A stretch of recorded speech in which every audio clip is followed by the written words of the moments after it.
193 innings pitched. Just kind of missed command in Baltimore. We'll see what he's got today. He's got to be on his game. And here's Jeter. First pitch of the game is in there. A strike call. A fastball to start it. So we're delayed a few moments here. About 10 minutes. But underway now. There's a strike, and it's 0-2. Good start for Andy. Pounding the zone right there. Jeter back in the leadoff spot today. Yeah, he had second last night. Had 3 hits, including that 9th inning home run. Ground ball, third base. That's foul.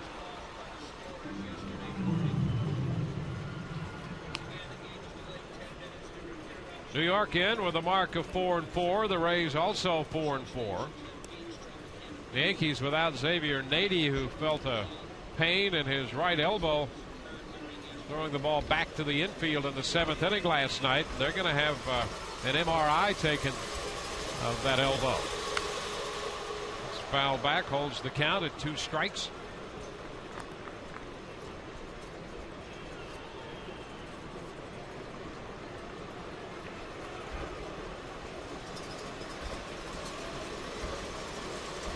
That ball, you and I were talking for that ball that Jeter hit to right center in the 9th really carried. Yeah, it surprised us, I think, a little bit. This one 1-2. In fact, when he first hit it, we were talking about that before the game today. We both felt like it might be catchable. I thought Upton might, close the gap and at least, at worst, be a ball up against the wall for a double. But boy, it carried. And I was asking you, being here all these years, is there a jet stream out there? And in a situation pitched down a little bit, it's 2-2. With a full house, it's going to carry more. We've seen that here, and we've had 2 sellouts first 2 games of this New York series, and it's just inevitable. People who understand science tell me that with increased humidity, the ball is going to carry a little bit more with a lot of people in the stands in a dome, and that seems to be the case. And that happened, I think, last night. In fact, I think not only Jeter's ball carried more, but Gardner hit a couple of balls over not only Upton's head, but Crawford's head, and I think he got a little more carry than normal. That ball to dead center over Upton's head, bounced up against the wall. Fly ball into right field. Kapler will go back, and a few steps from the track makes the catch to retire Derek Jeter. So one away as this one is underway. Johnny Damon returns to the lineup tonight. He had some flu-like symptoms last night, a little under the weather, and did not start. Damon 0 for 3 in the first game of the series. And he takes a strike from Andy Sonnenstein. Good sign for Andy. First 2 hitters, first pitch strikes. And a pop-up right side. Pena's after it, and he makes the grab to retire Damon. 2 up, 2 down.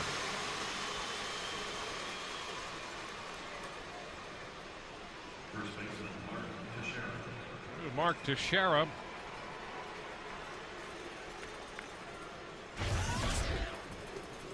Teixeira in the game last night had a sacrifice fly and a run batted in.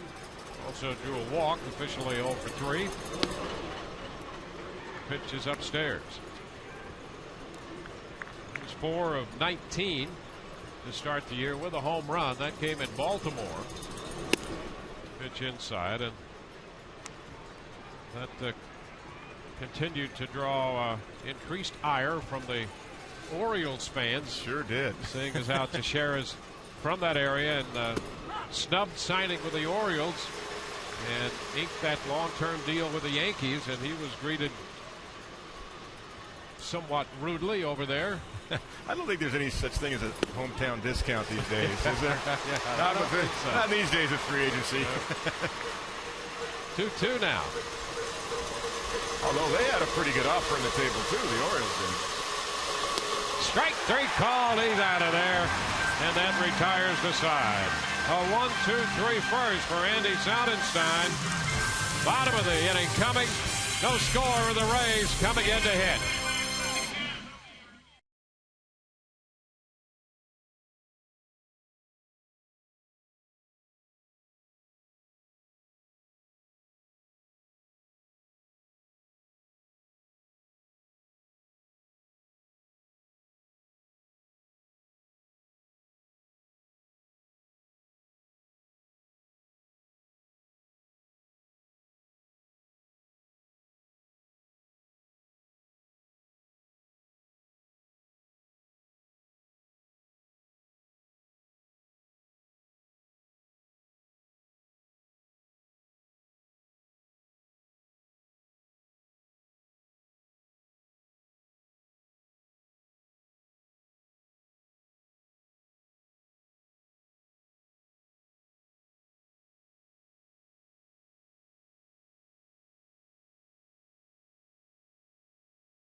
Rays will have B.J. Upton in the leadoff spot, followed by Carl Crawford and Pat Burrell, the DH. Carlos Pena's at first, Willie Ibar at third, Jason Bartlett at short, Gabe Kapler at right, Michel Hernandez behind the plate, and Akinori Iwamura bats ninth. The veteran Andy Pettitte on a mound. 7 strong innings he went last week against the Kansas City Royals in a 4-1 win. He struck out 6, only walked 1. He was on his game. He threw everything. He's got the fastball, 4-seamer, 2-seamer. He throws a cutter in on righties. Got the changeup and the overhand curveball. Had excellent command in his first start. 99 pitches, 64 for strikes. 37-year-old left-hander set to go to work. And here's B.J. Upton. He goes for the first pitch and sends one back into center. Gardner going back all the way to the track, and he makes the catch. Well, we just needed a few more people in here for that one. That's right. All the way to the warning track. What a way. Well, we just saw some defense in the outfits. Let's take a look. Johnny Damon in left field. You just saw Brett Gardner in center. Nick Swisher moves to right field today. He's played 3 positions in 3 days. Pena, Jeter, Cano, and Mark Teixeira at first base. Jose Molina behind the plate for Andy Pettitte today, a .989 fielding percentage for the Yankees. They've got the right guy catching defensively against the Rays ball club, that's for sure. Well, you know, after the first night, there's a strike to Crawford. When the Rays just almost ran at will. They had Molina in there last night and again this afternoon. And Gardner's in there in center field. And we touched on that at the outset of this series. If the Yankees have a concern, despite the talent they have and all the money they've spent, you might think that it would be some defensive matters. There's a strike, and the count is 0-2. And so with Molina back there, they're going to get good defense there and a good throwing catcher.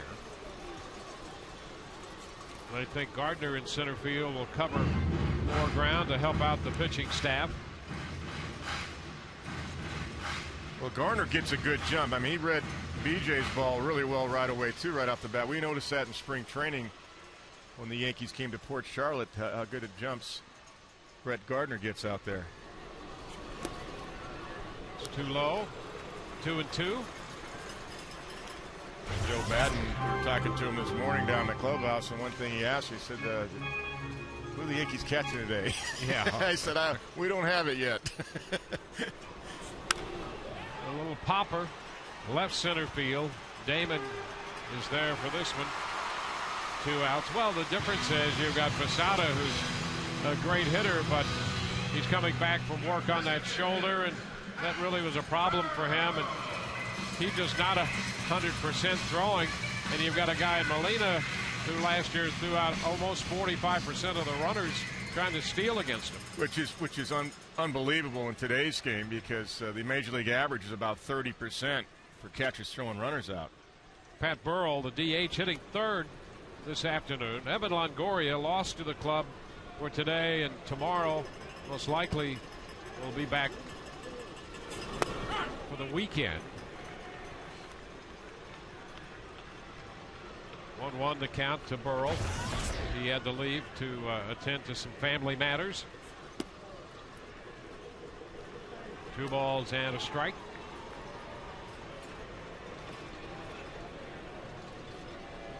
Rays have the White Sox coming in starting tomorrow night, beginning a 4-game series. To the right side, that's going to be out of play. It squares the count at 2-2. White Sox got beat today by the Detroit Tigers 9-0. That was Jose Contreras' game. Got knocked out after 4. Wave and a miss. Burrell is out on strikes. The Rays are up and down 1-2-3. We go to the second inning, no score.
Against Andy Pettit.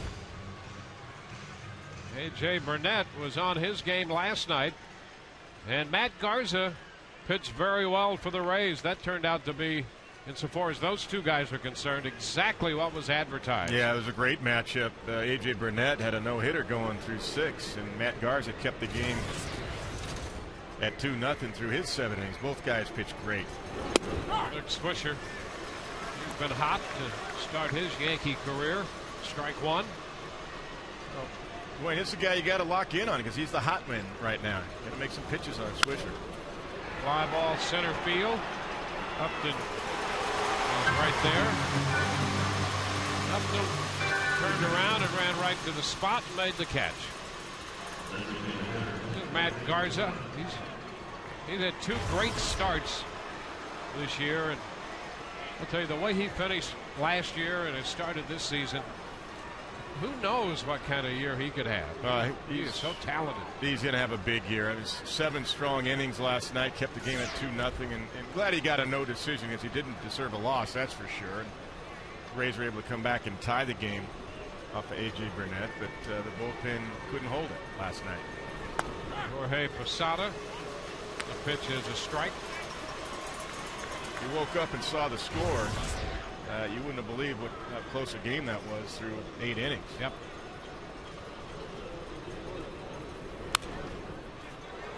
Nothing in 2. Posada hitting a little over 300. Driven in 9 runs. He drove in a run with a fly ball in the first inning of last night's game. He's just a quality professional run producer at the plate.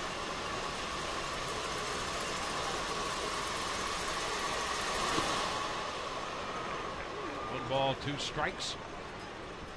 Well, I think really when the Yankees signed Jorge Posada at age 36 to that extension the year he got hurt last year, I think they really thought that, the back end of that contract, he'll be DHing for us. Yeah. Of course, he's not going to play any first base now with Mark Teixeira there.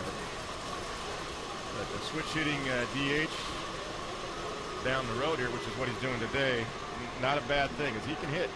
In fact, he had his best year offensively 2 years ago. Time from Ed Montague there. Something in that right eye.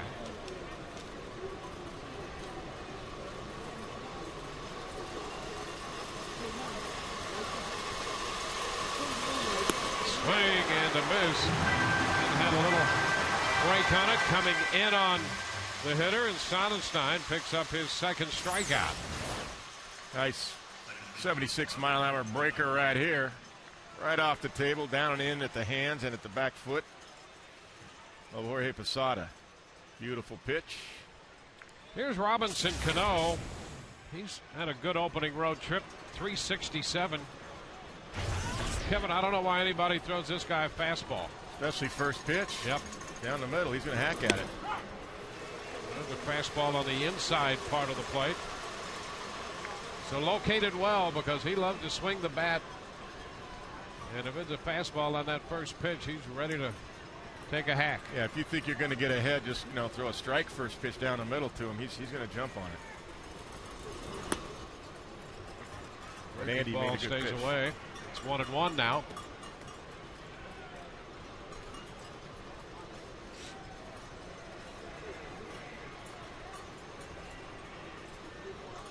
Andy's had success against Cano. 0 for 9 against him. The count is 1-2. Andy can vary his pitches and his angle, change speeds. Really spent a lot of time trying to perfect the changeup this spring.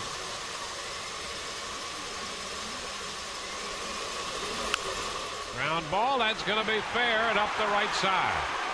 Down toward the corner, Kapler with a pickup, and Cano has his first hit ever off Sonnenstein, and now 10 at bats. Not a bad pitch by Andy Sonnenstein. Take a look at this breaking ball. Right down in the zone, kind of down and into the Cano's swing. He stays with it, uses the lower half well, and gets it down the right field line. Nothing Carlos Pena could do with that one.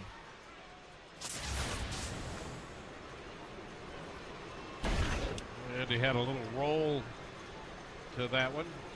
And Cano continues to swing a hot bat. Here's Brett Gardner.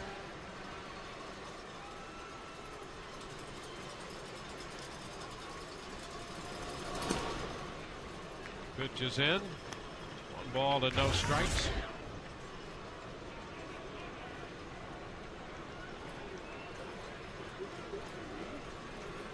Gardner at 228 last year and about 120 some at bats for the Yankees. 2-0. And in a little over 90 games at AAA at 296. And he can run.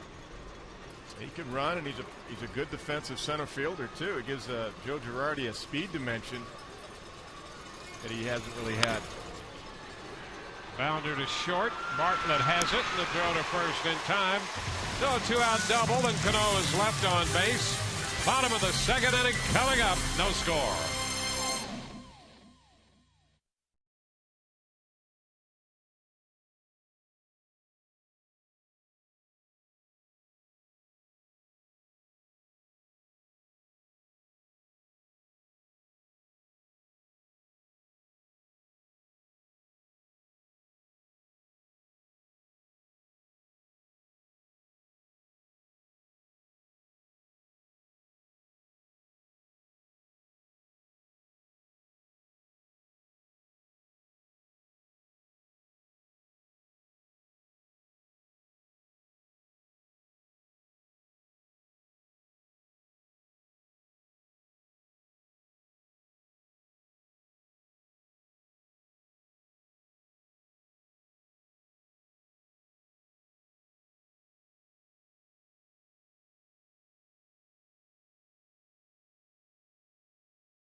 Carlos Pena will lead it off. Pena with a couple career home runs off Pettit. They came at 07. That one in July of 07 at Yankee Stadium. He hit one in early September that year off Pettit. In fact, he's 9 out of 27 against Pena. That one an upper decker. He also has a couple, how about this, a couple triples off him. 2 triples and 2 home runs against Pettit. Hey, you know, surprising, Carl. Sneak a base here and there, too. Try to steal on you. First pitch is inside, 1-0. Hey, if everybody else is going to run, hey, Carl, I got to run, too. I want to have some fun on the bases.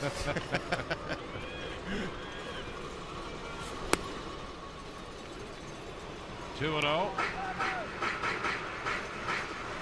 Well, it's amazing. It's been a couple years since he hit those 2 home runs off Pettit, but pitchers have memories like an elephant, and Pettit certainly remembers those. And there's a drive deep down the right side, but it's going to be foul. Home run distance, but foul. And just in case he didn't remember, there's a little reminder. It woke him up again. Take a look at Andy Pettit on a 2-0 count. I mean, a little right down the middle. I mean, Molina's setting up a little bit inside. I mean, that was a mistake. Fastball fouled back, and it's 2-2. Not much margin for error. 2-0, setting up inside. Unless you can paint and get a guy to hook one foul. That's what Andy got out of that one. But that had too much of home plate right there for Andy. There's a high fly ball. Swisher in right field looking for it, waiting now, and makes the catch. Well, Carlos can hit the ball higher than I think anybody else who swings the bat now. Yeah, you see guys like that. He's done that so many times this first week of the season. A few of them done out of the ballpark, but boy, he can launch it. Didn't miss that one by much. Nick Swisher. Where else is he going to play? Let's see. He played first, left, pitched, right field. Yeah, he can play center as well. Yeah. Might be the eye bar, ball 1. Might be the next Mike Squires, a left-handed catcher. Who knows? Yeah. Wait, we see him once in a while. Mike's a good guy. You see Mike? He scouts and he'll pop great. up. 1-1 to count. The last one I can remember was Mike Squires, left-handed catcher, once in a while. And a pop-up. It's Jeter near the bag at second from shortstop. 2 gone. Pettit, as we take a look at our Toyota trend, has had a very good run against the Rays. His lifetime mark is 15-4 against the Rays, and during that stretch, he beat them 12 consecutive times. But since then, in fact, that streak was snapped on that the same day in September of 07 that Pena hit that home run we just saw a moment ago. And he had beaten the Rays 12 times in a row. Since then, he's gone 2-3 with a .475 earned run average. The Rays have started to maybe even things out a little bit against him. Yeah, I mean, this is a different Rays ball club now. Even last year, I mean, he was 2-2 with an ERA over 4 starts versus the Rays. 1-1 to count to Jason Bartlett, who takes it inside. 2-1. Bartlett just 11 lifetime at bats against Pettit, but 4 hits, including a double and a triple. He's hitting 6th today. Out front this time. Good off speed right there, 80 miles an hour. Fade away from Jason Bartlett. So it's a 2-2 count.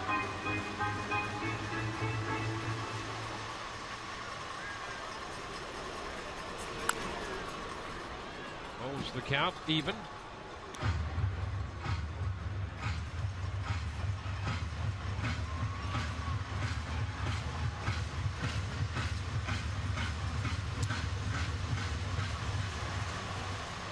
Pettit was with that 12-game winning streak. The Rays through the years had a lot of trouble against Tim Wakefield and his knuckleball who also at one point had beaten the Rays 12 straight times. So those are the two guys who have really been problems. But things have been a little different over the last year and a half.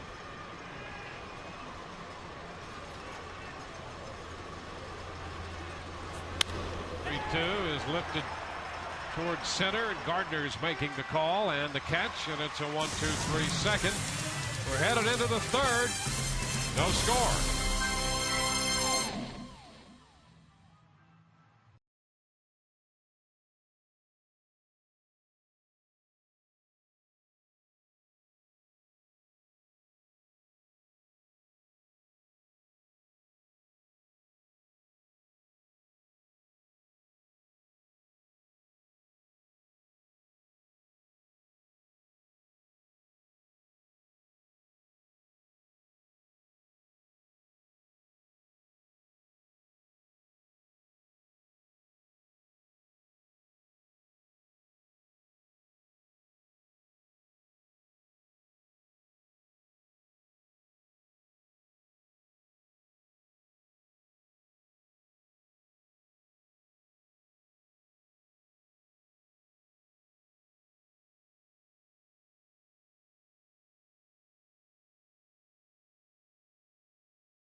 And by Dodge, grab life by the horns.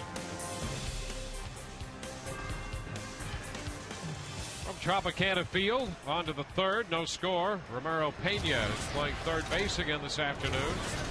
Leads it off against Andy Sonnenstein. And the pitch is in there for a strike. Andy, a couple of strikeouts through the first two innings. Gave up a double to Cano with 2 outs in the second. And a bunt attempt popped up. Hernandez got it. Could not hold it. Oh, what an effort.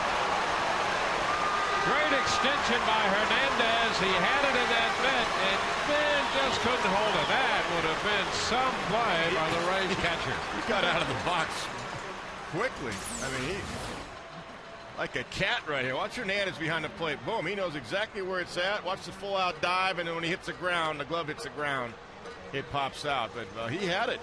He had the extension. He needs a little stick-em in that mitt, which might also help his pitcher. That's a great effort. Boy, that was an outstanding effort. Kept his feet in, too. Yeah. Wow. That's a great try. Ground ball right side for Pena.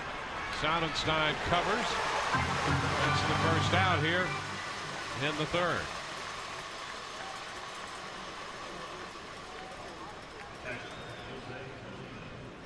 Now Jose Molina. I think Joe Madden was talking about also this morning is how proactive and he wants to be, not just on the bases, but his defense is aggressive defensively. And, you know, he's explaining the moves that he made last night, why the infield at certain spots, why the outfielders were in late in the game off of Gardner. And I told Joe, we talked about that. We explained, you know, hey, you're going with percentages. You know, as Joe said, even last week, he said, Aubrey Huff wants to hit 2 ground balls to the left side. We'll take that every time. We want our guys defensively to be very aggressive in their alignment. Out of play. 1-1. And, of course, you have to pitch to your defense, too, and that's why it's important for all these guys throwing strikes, and Sonnenstein's doing that today. He's got his command today for sure. Liner into center. That's sinking, but it will hang on. And Upton makes the catch. Ball stayed up long enough. BJ got there to make the grab. 2 up, 2 down. Don't forget the Corona Beach Bar, which hosts 75 or more people. It's an exclusive setting during Rays baseball. Reserve the Corona Beach Bar by calling 727-825-3406 or email group sales@raysbaseball.com. Looking pretty good, isn't it? Work up a thirst. Nice afternoon. Sunny outside. Nice inside. Derek Jeter takes the pitch. 1 ball, no strikes. Ed Montague is calling the balls and strikes, the veteran umpire. He's been a good one year in and year out. There he is.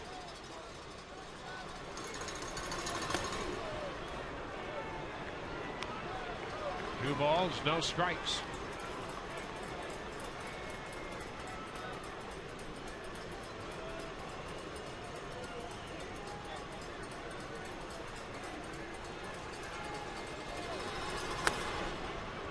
And Sonny is down with that pitch.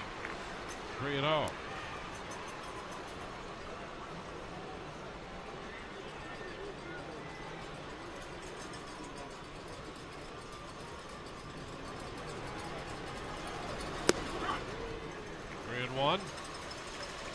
Jeter's been the toughest hitter in this Yankee lineup for Sonnenstein over the last couple of years.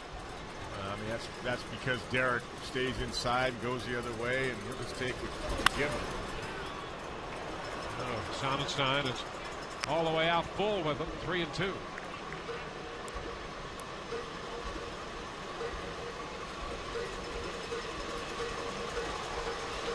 Yeah, he gets 2 strikes as he did the first time up, and he goes into that fouling pitches down the right side mode. Now it's 3-2 with 2 outs and the base is empty. And he lays off. Breaking ball, and it winds up low and outside. So Jeter goes to first with 2 outs. He's going to bring up Johnny Damon. Damon hitting in the number 2 spot. Joe Girardi likes him there and made it known fairly early in the spring. His idea was to have Jeter lead off, and Damon hit number 2.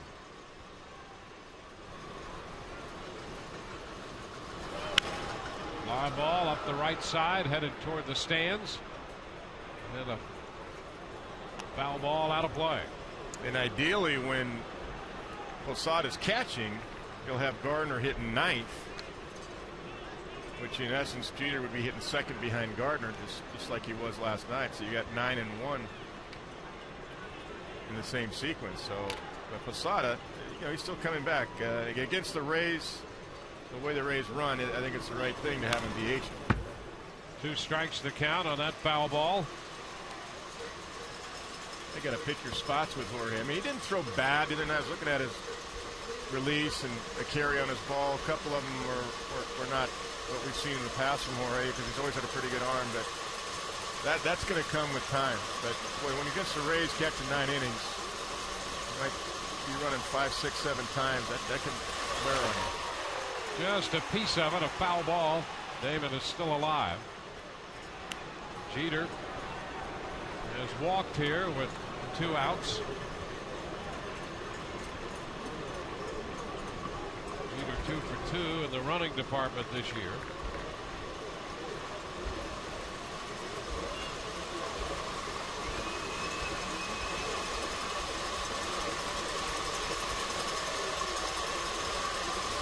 Pitch, ground ball by the mound. Bartlett's going to make the throw to first. Going to be close. He's safe. Damon reaches. Bartlett decided to make the play at first. A slowly hit ball, and by the time he could try to get Damon at first base, Damon was across the bag. Yeah, I think Andy just went under his glove and slowed it down just a hair. It was no chance really to get Jeter by the time Jason got the ball. Look at Jeter going into second base. Jason didn't have time to try to go over and tag the bag. His only play was to first base, but Johnny just does beat the throw by Jason Bartlett. Well, here's Teixeira. Breaking ball low and in. 1 ball, no strikes. Yeah, Bartlett was sort of caught in between there. Yeah. Because he realized he probably didn't have a play at second. And Damon beat the throw at first. Now the Rays have the shift on for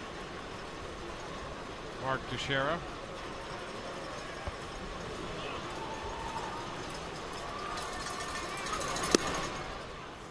Two and 0.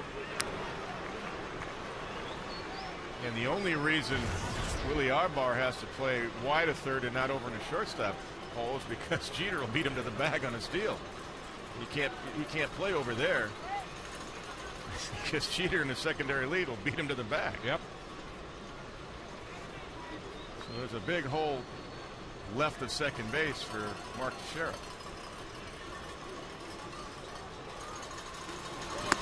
Upstairs, it's 3-0. Sonny was almost out of this inning, and now he has the task of facing Teixeira with Swisher, who's red hot. Swisher on deck.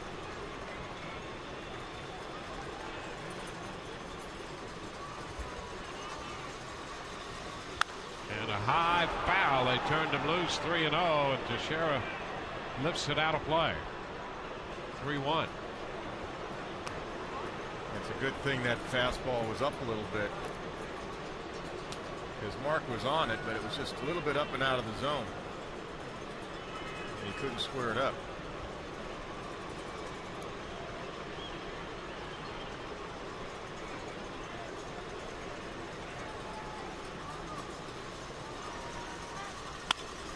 Fly ball back to right.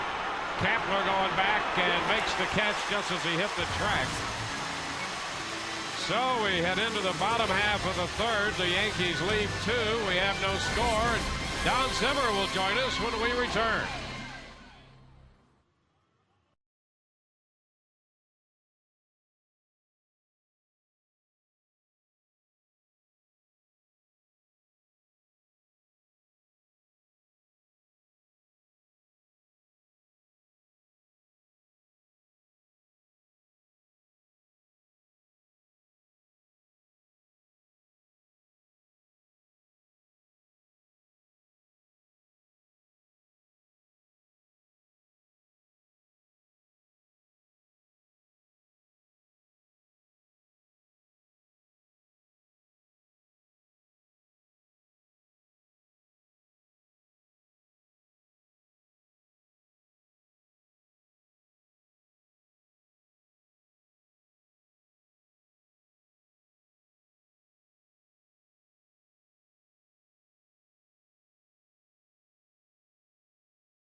Bottom of the third, the Rays and the Yankees are scoreless. We're happy to have with us the Rays senior advisor, Don Zimmer. And Don, hey, it's great to have you in the booth here. We've been trying to get you up here for a long time. Long way up here. You know, it's a day when all of baseball commemorates number 42, Jackie Robinson, on this day in 1947.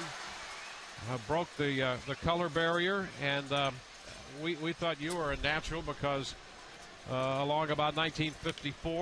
The ground ball back at third, and Pena could not come up with it. Kapler hustling around first, digging for second.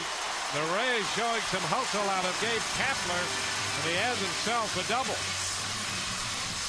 So Gabe Kapler, just like that, in scoring position for the Rays. You joined the Dodgers in '54, so you were a teammate of Jackie Robinson. I played on the same club with Jackie in 54, 55, and 56, 57. And that was our last year in Brooklyn. Now, what was your first recollection of Jackie Robinson in that situation when you joined the club? Well, first of all, he was a great player. It was just fun watching him play. He'd drive pitchers crazy when he got on base and so forth. And Jackie was a guy that didn't let too many guys get close to him, and not that he disliked anybody, but he didn't let anybody get close to him. And Jackie took a liking to me as a young kid, and I never forgot it. Even when he got out of the game, he come to Florida with the chock full of nuts, and he called and wanted me to get him a golf game, which I did. And how did that turn out? Well, he beat me. No money exchange, though. Oh, no. Well, you know, you were close to Pee Wee Reese all those years, and he was, he was with that club in Brooklyn, and in fact, the photo of Pee Wee Reese became really in baseball an icon of a photo when he put his arm around Jackie Robinson. Tell us what you know about that. Well, it was just a great scene. Actually, what happened, somebody had thrown a cat out on the field, and the cat started towards Jackie. Well, the Rays just lose the base runner at third as Kapler aggressively trying to go to third with Pena making his throw across the diamond to Teixeira, and Teixeira came right back to get the tag on Kapler. Tom Foley talks it over with Guccione down there at third. But here's another look. Yeah, Gabe's reading the play right here. He's just taking a chance, man. You got to go Glover at first base also, and Mark Teixeira. Throw was wide. Let's see if the tag was made. That's a swipe. I think he's safe. Tom Foley right there. Third base coach had a great angle. I think he was safe. I think the tag was just a swipe, and there was a miss. Jeter came over to take the return throw. So the Rays feel as if they may have lost a base runner there on a missed call. Pitch to Aki is in there for a strike. Let's go back to that story with Pee Wee and Jackie Robinson and the photograph. Well, when, like I said, when being from the South, I think is the most important thing, because when Pee Wee put his arm around him, that kind of settled things between him and Pee Wee, and they become very good friends and so forth. And with also his wife, with Jackie's wife, she was great. And what can I say? The thing that you never hear much about anymore is the guy who made it all possible was Branch Rickey. He had to be a brilliant guy, as far as I'm concerned, to pick one man out of the world to be the black player to break the color line. And he was right. If he'd have been wrong, the Jeters and the Uptons and the Crawfords might not be here today. But he was right, and that's the thing that I remember about Mr. Rickey. Now, in that play we just saw with Gabe Kapler, it just reminded me talking about Jackie. I imagine you probably saw Jackie do a lot of that, right? Oh, boy. He was fast. He was a great player. He ran pigeon-toed, and I've seen him drive pitchers crazy. I've actually heard him say one day that he wanted to get picked off of first base because he knew he could get out of the pickle. That's great. But Jackie could do everything. He could play second base. He'd come up as a first baseman just because there was no spot for him at that time. Eddie Stanky was at second base. That's right.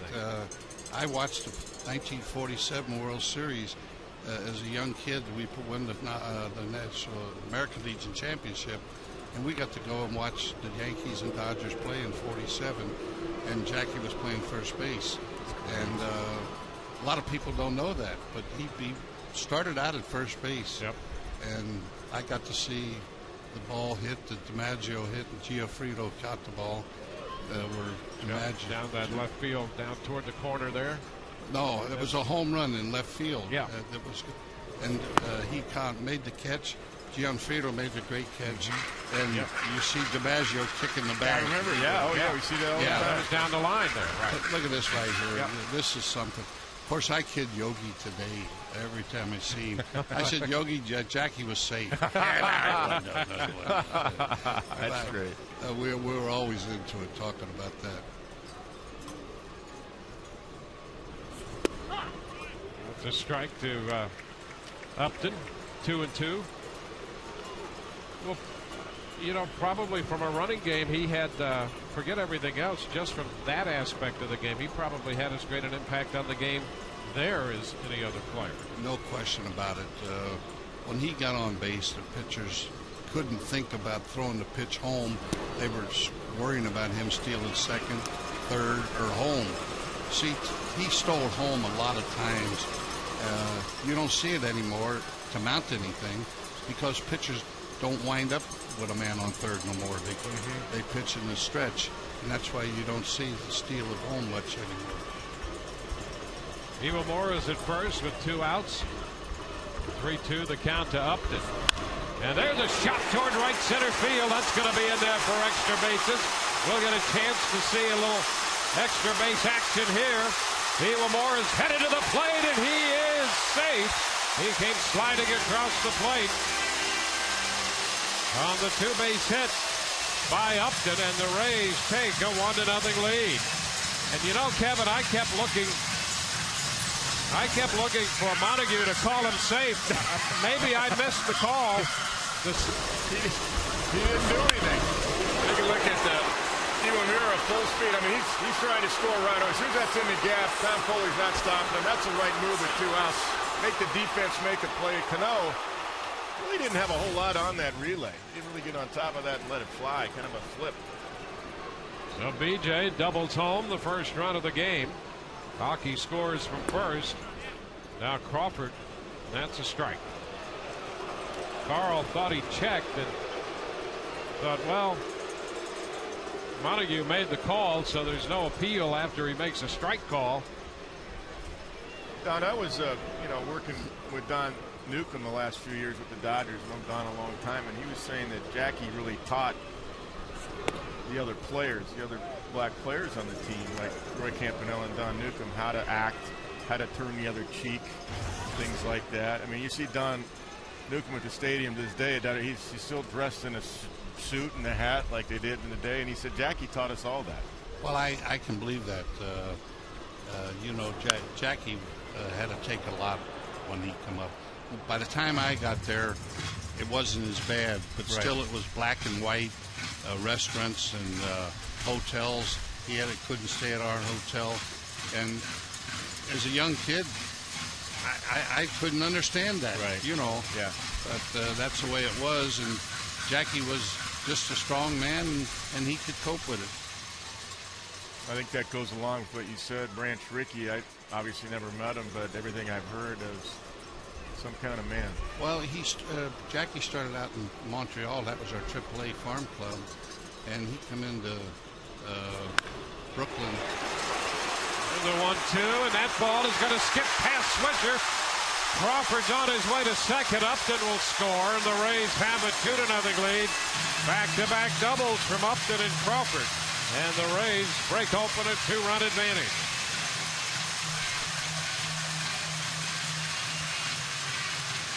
Two doubles just about in the same spot here from Upton and Crawford. Yeah, he got a ball inside, and Carl got in on it, turned on it, and Swisher gives it a nice effort playing right field today to his glove side. Just missed it.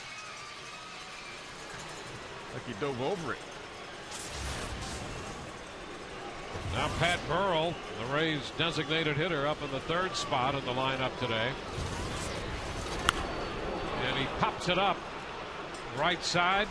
Out from first goes to Shera. Cano angling, and Cano grabs it right in front of Swisher to retire the side. Rays score a couple. Tim, it's always great to see you. Thanks for stopping by. Wade. All right. Good to see you. Okay. Don Zimmer with us. We are through 3, and the Rays lead 2-0. All right, man.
As the Rays and the Yankees move into the fourth inning, time for our Aflac trivia question. Aflac asked about it at work.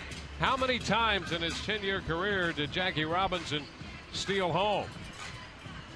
Does that include the one in the World Series? In which Probably. Which Yogi swears he was still out. He was great. Behind the plate. Yep. You got to get in front of the plate. Tough to do, though. It was great to have Zim up here and got his recollections of time with the Brooklyn Dodgers and Jackie Robinson. Nick Swisher takes the pitch. It's a strike. The Rays with a couple runs, 4 hits, including 3 doubles in the third inning. Tell you one thing Swisher does is he gives the Yankees some energy and personality they really haven't had. Yeah, he does. You could tell even in that lopsided game the other day, before he went to the mound, you know, he has fun playing. He does, yeah. You watch him at first base and facial expressions and his body language. 2-1. He's a guy who'll strike out a lot, but he walks a lot. He sees a lot of pitches. He has some pop in the bat and is swinging a very good bat to start this season.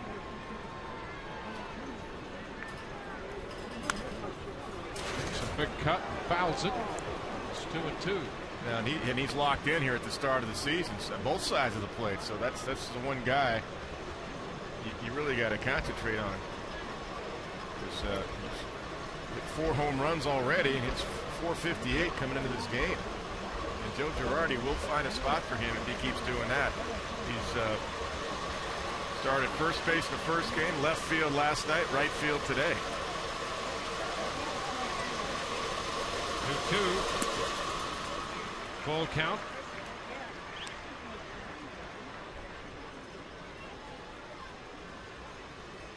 Sonnenstein with a couple strikeouts. He's closing in on the mid-50s in pitch count.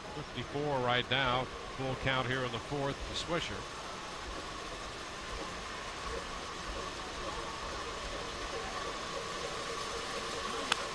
And a base hit through the right side, even though Hockey had him shaded to his left toward the hole.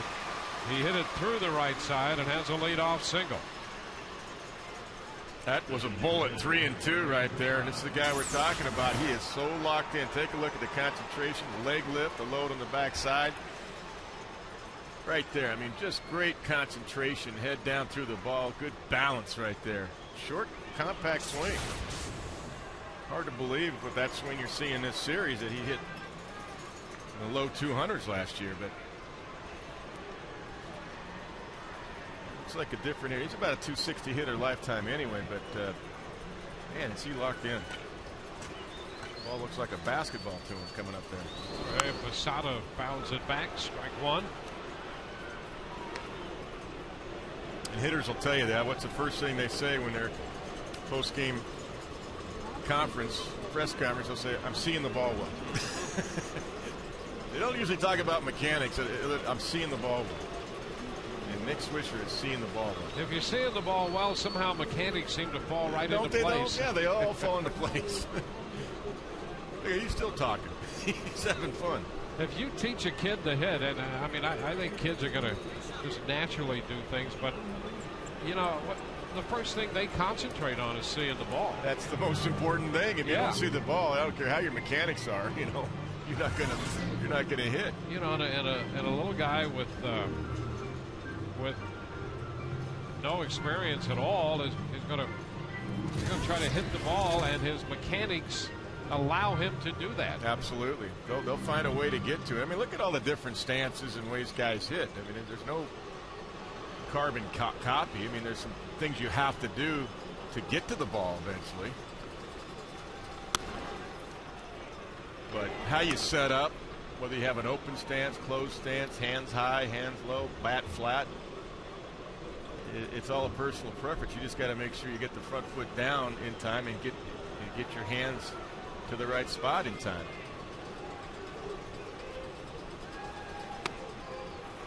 And it's upstairs. 2-1. Sonnenstein last year made 2 starts against the Yankees, and they came early. His first start of the year against the Yankees was up in New York, and He got a 13-4 win, pitched 6 innings in that game.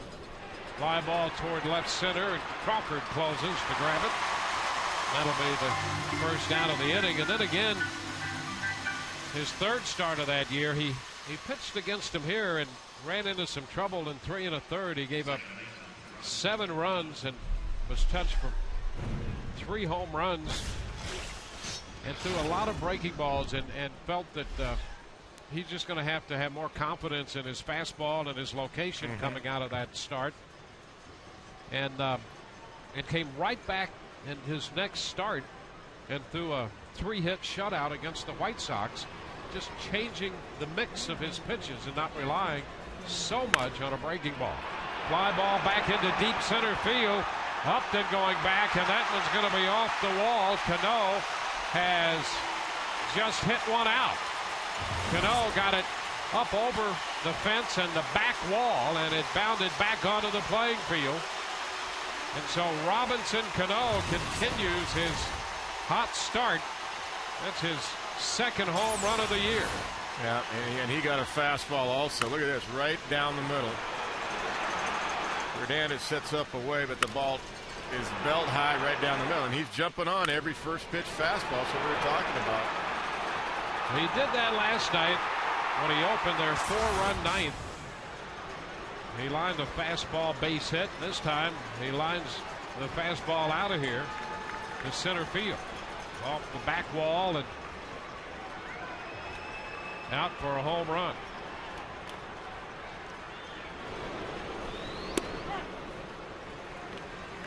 Brett Gardner takes the pitch, and that's in there for a strike. So suddenly the game is tied 2-2. I mean, that's got to be logged in, and I know it is. The Rays dugout there. First pitch fastball, and he's hot. When he's hot, you got to do something else. Now I know he hit a curveball down on the right field line on the ground for a double his first at bat, but he's hitting a lot of first pitch fastballs up right now in this series, and I think you got to mix it up. Bouncer right side. Pena with a toss to Sonnenstein. Oh, safe the call. Sonnenstein off the bag. And Gardner is aboard. Jerry Lane on the call at first. Well, because of Gardner's speed, Carlos Pena had to get rid of the ball quickly. That's why he made that backhanded flip as quick as he did. Let's take a look. Andy goes for the ball, then looks for the bag. And the right foot did miss the bag. Watch a quick flip right here.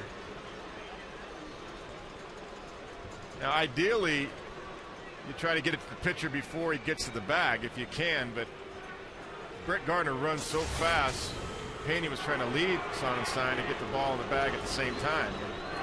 And he got the ball, but he missed the bag with the right foot. It's going to be an error charged to Sonnenstein for missing the bag. Not an easy play, though, for a pitcher, because he's looking for the ball and the bag almost simultaneously. And it's really not Carlos Pena's fault, because he's trying to get the ball there quickly because Gardner's running down the line so fast. Gardner's about 3.7 seconds from the left side down the line, which is well above average Major League running. Pena takes the pitch outside. Romero Pena. And Gardner 2 of 2 in the running department this year. He was 13 out of 14 in steals with the Yankees last year after stealing 37 bases in AAA.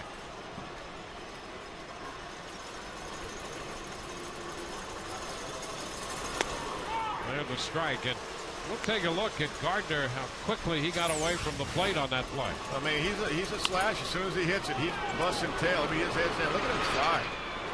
Right to the bag, fluid, smooth, no hesitation. That speed dimension we were talking about that JoJo already really liked, and he earned his way on the ball club as a starting center fielder in spring training. Took it away, and it's 2-2. There was a lot of talk this winter about getting Mike Cameron from the Brewers, who's going to play center field. Cabrera was sent down last year. Didn't know if Gardner would hit in the big leagues, but the Yankees elected to go from within, and Brett Gardner had a great spring, as did Cabrera, by the way. But Gardner won the starting job with his speed and his defense, and he hit in the spring. Pitch out, the runner's going, and the throw is in time. He's out at second base with Bartlett putting the tag on him. The Rays called for the pitch out, and Gardner is caught trying to steal. That's a good call from the bench right there. Brett Gardner had given it away on the throwover before. And Hernandez, even though he threw it high, he got it down there quickly and in time. And Bartlett makes the tag, blocking Gardner off right there with the left leg. Beautiful job by Jason Bartlett. 2-2 lifted back into center field. Upton's on the run after this one, and he gathers it in to retire the side. 2-run score on the Cano home run. Bottom of the fourth coming. We're tied 2-2.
Wearing number 42. That number was retired in 1997. Our Aflac trivia question. Here's looking for the answer. How many times in his 10-year career did Jackie Robinson steal home?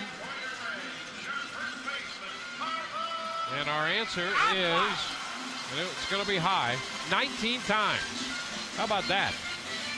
19 steals of home in his career. I don't think we've seen 19 in the last 30 years, have we? Wow. In baseball. I mean, that's incredible. Carlos Pena to lead it off. Pitch outside.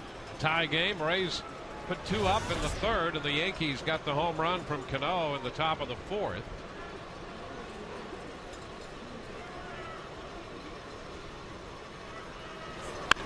Pena fouls one sharply. 1-1.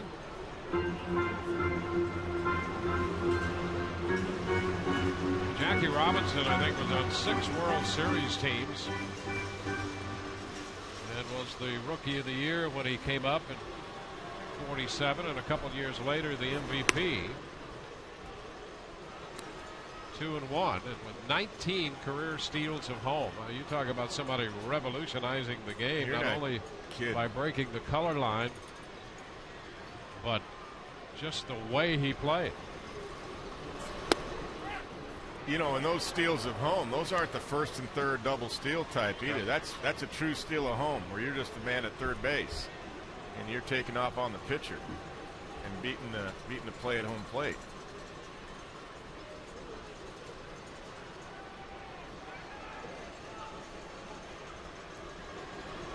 The 2-2. Oh, there's a drive, high and deep and gone. Home run for Carlos Pena. Rays lead 3-2. Pena hits his 4th. Another blast by Pena gone.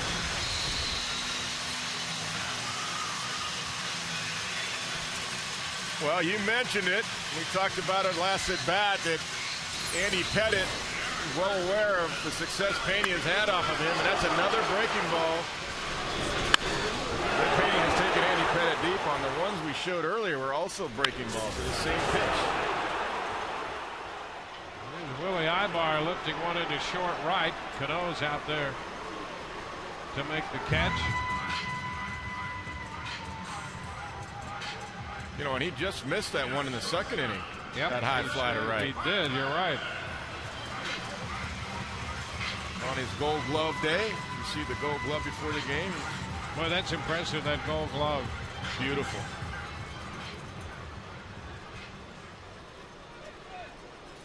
Might as well win a Silver Slugger, too. Sure. Jason Bartlett pitches a strike.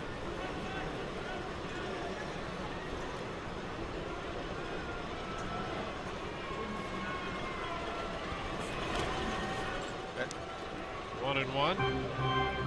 There's the Gold Glove. Carlos Pena earning the first Gold Glove in Rays history and his first Gold Glove. And Joe Madden thinks there should be a few more. He has challenged the Rays position players and thinks that just the Gold Glove by Pena needs some company.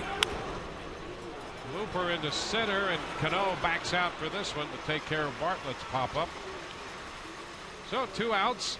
The Rays have regained the lead. Don't miss a minute of the action this year with Rays season tickets. You can save up to 35% and get great benefits and the best seats at Tropicana Field. Use them around the office for clients or spend more time with the family and the kids right here at the ballpark. Call 888-FAN-RAYS and ask about season tickets. Kapler fouls one. Kapler doubled in the third inning and then was part of a double play on a ground ball to third by Hernandez, a play in which it certainly appeared that Kapler got in under the tag. Jeter had taken the return throw from first and he got the call.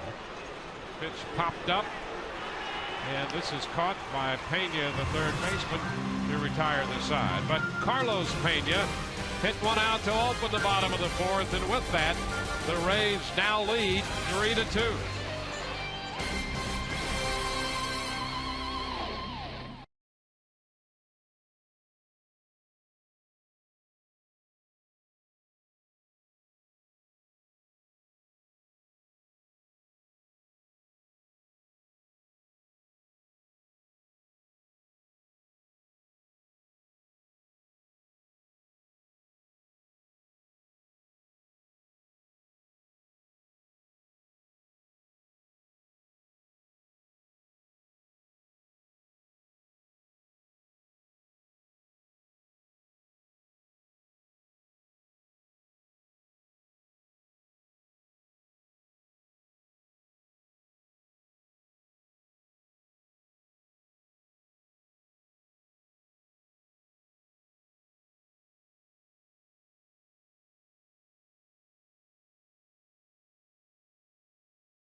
Fifth inning, wrap-up game of this series. White Sox will be coming in tomorrow night. 4-game series against the White Sox. We hope you're making plans to be on hand for that series. We've had some fun here in the ballpark in the opening series against New York. Jose Molina takes the pitch high. 1 ball, no strikes. This is where Andy Sonnenstein has to put a 0 up there now. The momentum was with the Rays. It was given back by the 2-run home run by Cano, and Pena just got the momentum back to the Rays. So, to me, this is the most important inning for a pitcher now. He's got to put a 0 up there, keep it on the Rays side, and try to build a lead. Don't let the Yankees have it back.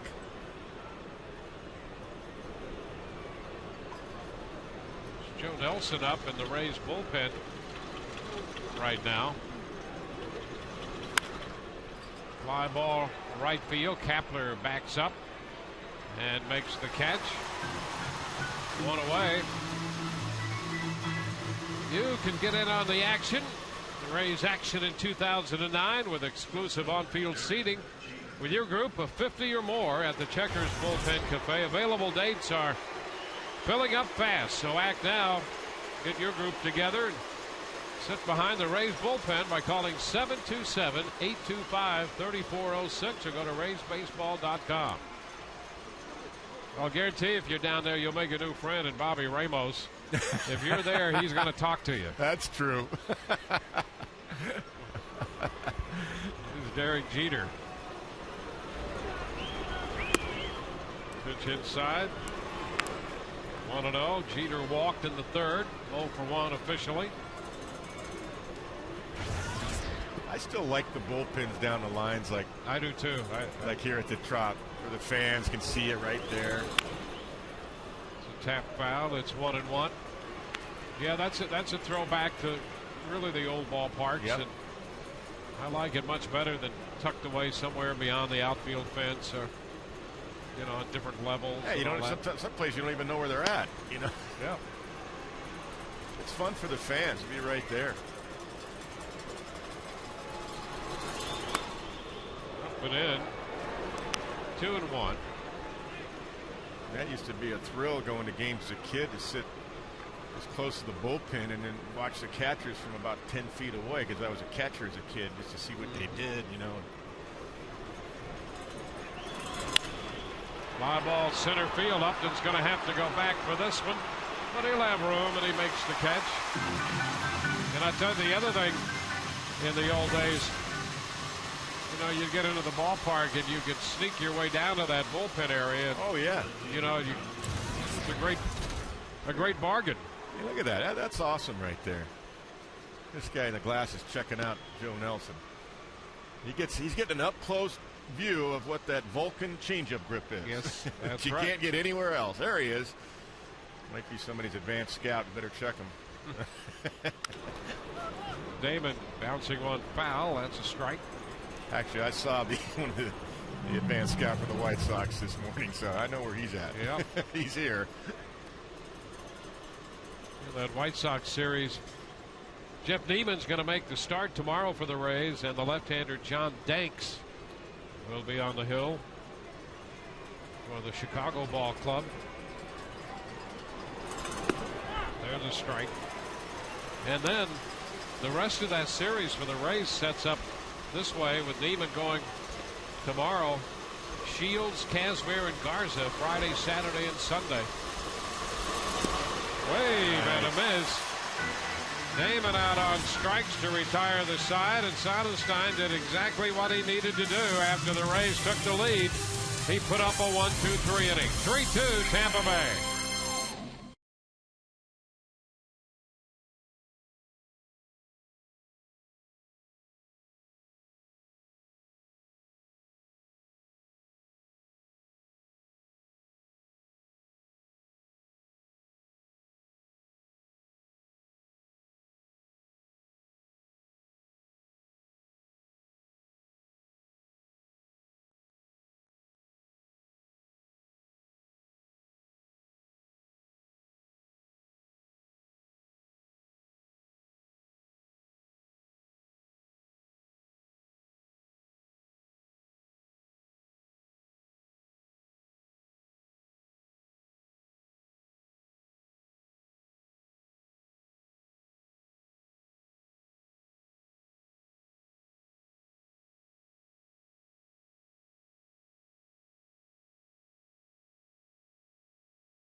by Bluebell. Better by a country smile. McDonald's, I'm loving it. And Gulf Coast Honda. Visit GulfCoastHondaDealers.com to find great deals on fuel-efficient Hondas.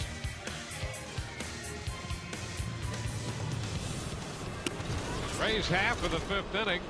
Michelle Hernandez leads off. 1 ball, no strikes.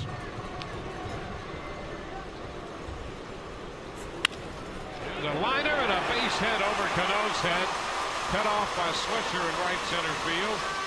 Hernandez has a base hit. He looked pretty good swinging the bat. Yes, he Took the did. ball the other way, a hard line drive.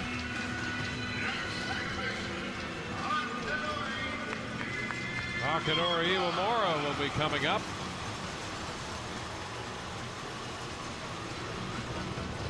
Well, Andy Sonnenstein did a really nice job in the top of the fifth, putting a 0 up there, 1, 2, 3 to get Andy Pettitte right back out there on the mound, and now we've got a base runner here with the Rays and try to open up this lead. But that was the most important, to keep the momentum on the offensive side, so you're not always going back and forth. Try to build on this lead now. Hockey shortens on the bat, drawing Pena in from third. 1 ball, no strikes. Rays facing the 37-year-old left-hander, Andy Pettitte.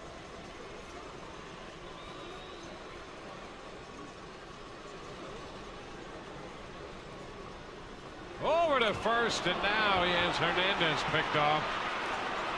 And Hernandez is tagged by Jeter. Well, I'll tell you, Andy will do that.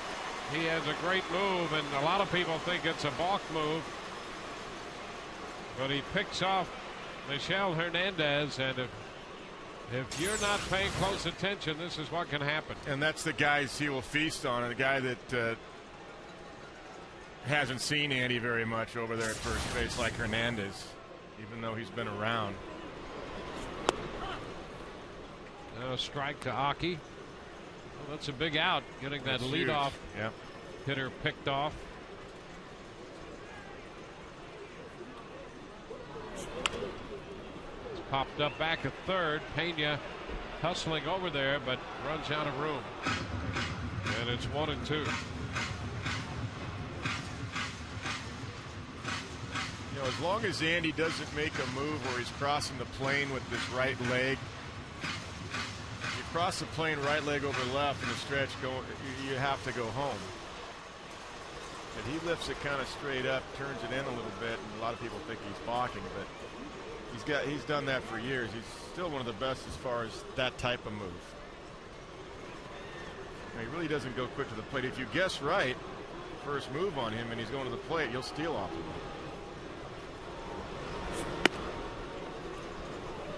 him. 2-2. But I've seen him do that so many times, feasting off players that haven't been on first base that much against him, and he'll get himself out of an inning doing that. And strike 3 call. Aki out on strikes for the second out of the inning.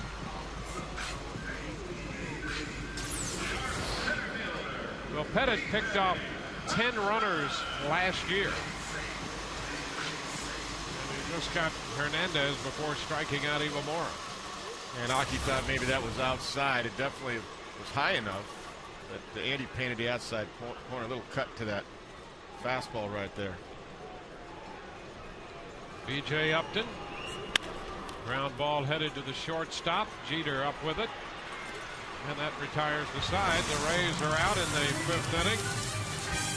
On to the sixth. 3-2 Tampa Bay.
There's Gardner halfway. Good alignment right there by Michelle Hernandez. Throws a strike down there to Bartlett. A little bit high, but nonetheless right there. Watch Bartlett right there. Block off Gardner and then lay the tag down. Nice job. Good play right there. Bartlett, you're supposed to get in front of the bag like that. Walk the runner off. Make it difficult for him. That was the Frost Brewed Coors Light Freeze Cam. We go to the 6th. The Rays have a new pitcher. Joe Nelson takes over. One strike the count to Teixeira. Swisher and Posada will follow. 4th appearance for Nelson. As we discussed the other night, he features that changeup, that Vulcan grip changeup. And he has Teixeira out in front, 0-2. That's a beauty right there. Here it is. There's the grip. He splits the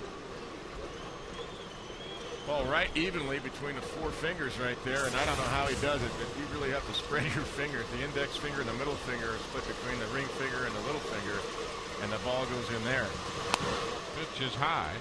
He told me the other day that the Pirates had a left-hander named Bob Patterson. He was the first guy he heard of who used that pitch, and then look at that. He said he was in school at Seminole Junior College in Oklahoma, and there was a roommate of Eric Gagne, and he said Gagne was playing around with that pitch, and he more or less encouraged Nelson to do that. Nelson throws his a little differently than Gagne, and that Nelson jams that baseball all the way back just as far as you can get it between the ring finger and the middle finger on his pitching hand.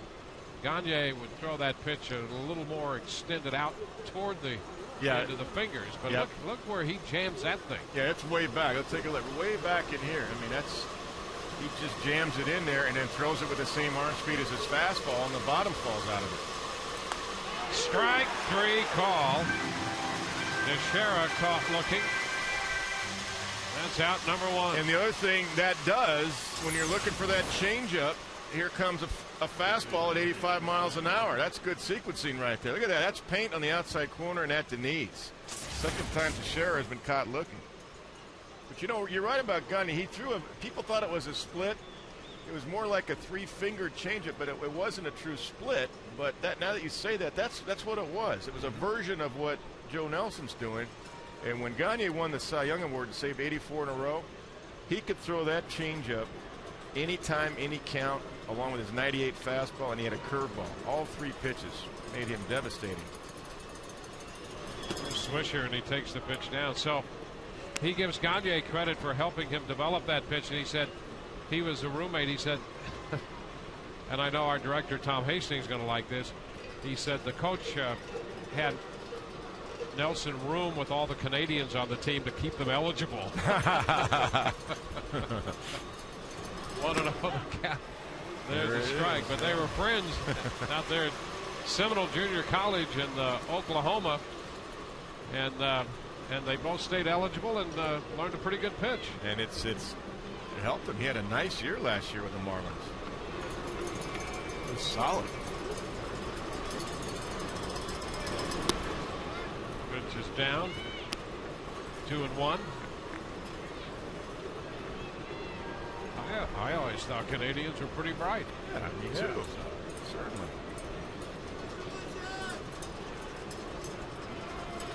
2-1 now. The count to Swisher.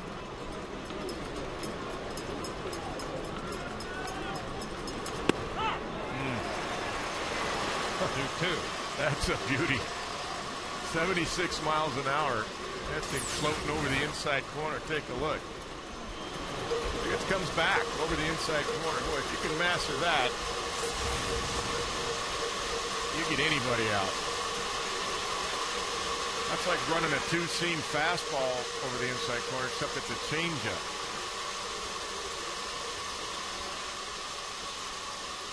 Every fastball Nick Swisher has seen this series, at least, he's really squared it up. That's a great pitch to throw to him.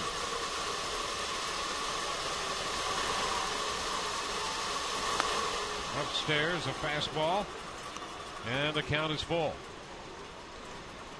Well, now even if Nick Swisher's looking for it, I think you got to throw your changeup. That's your out pitch right here, because every fastball he's seen, especially ahead of the count, he's either taken it out of the ballpark or off the wall or lining it hard for a base hit.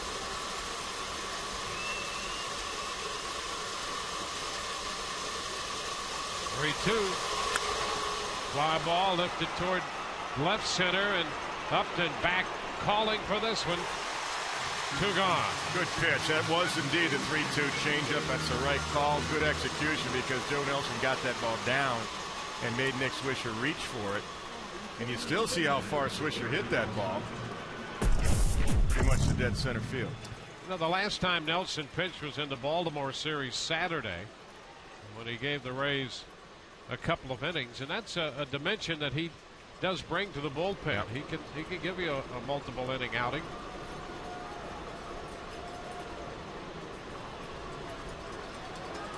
Well, he can be the bridge to the bridge, meaning, you know, give you a 5th, 5th, and 6th inning to get to your late inning guys before the closing. Sada takes a pitch inside. So the Rays get 5 from Sonnenstein. He made 78 pitches, gave up 2 runs, 4 hits, a walk, and picked up 3 strikeouts.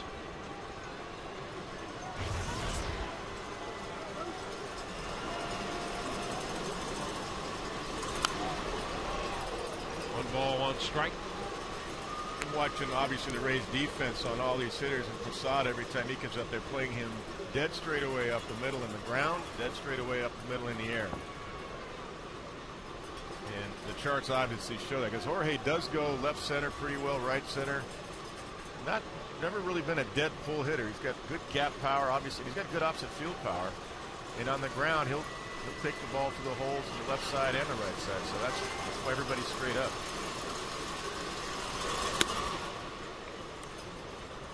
Two and one.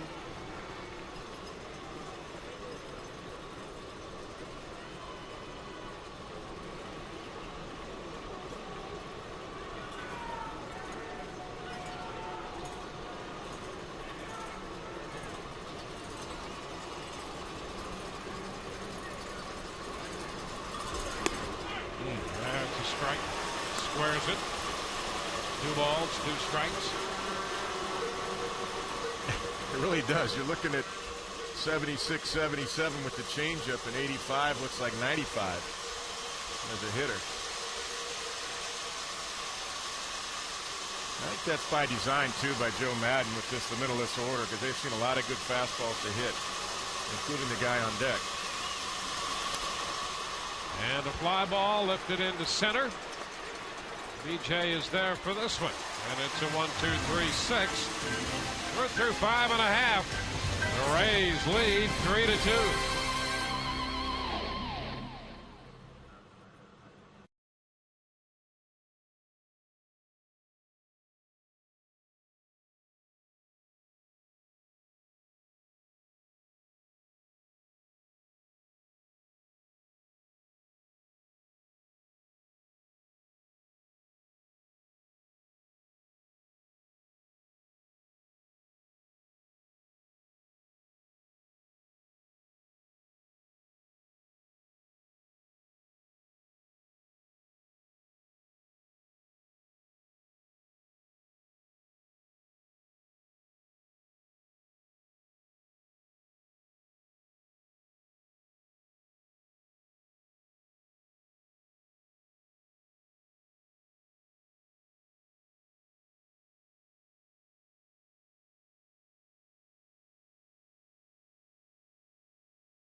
You have to recognize, the things he did and what he went through, and still able to have a really, really good career. So with that being said, you just thank him and you want to honor him any way you can.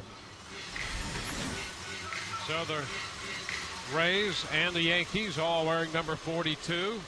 Baseball across MLB, recognizing Jackie Robinson. A bunt by Crawford, and the throw to first by Pettit is in time. So Crawford more and more trying to add the bunt to his game, and if he does that, he's going to be special. Yeah, he's special enough already. Yeah, he really is. And it's just another dimension. And Andy Pettit, he was hoping to get by Andy Pettit, try to drag it because he's a left-handed pitcher, falling off the mound to the right side, but just couldn't get it in that seam between first and the pitcher's mound enough, and Andy was able to get to it. Here's Pat Burrell. Pat looking for his first hit today. Batting in the third spot, 1-0. Evan Longoria not with the club for the next couple of days. He'll miss today and tomorrow and be back the following game. Went home to attend to family matters.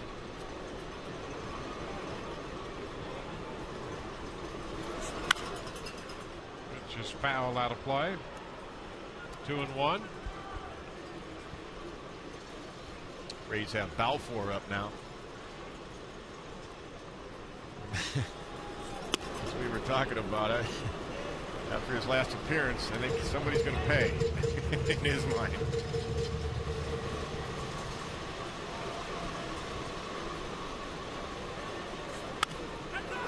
Got a foul ball. So the count is full.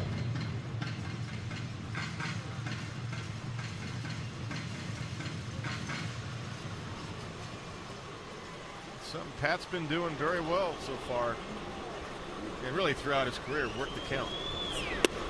Ooh, strike three call. Caught looking.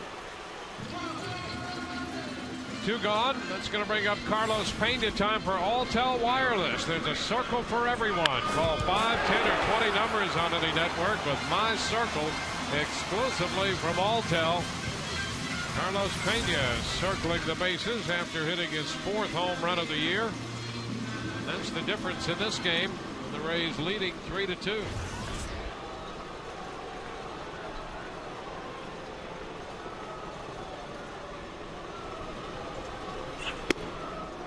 Pitch inside.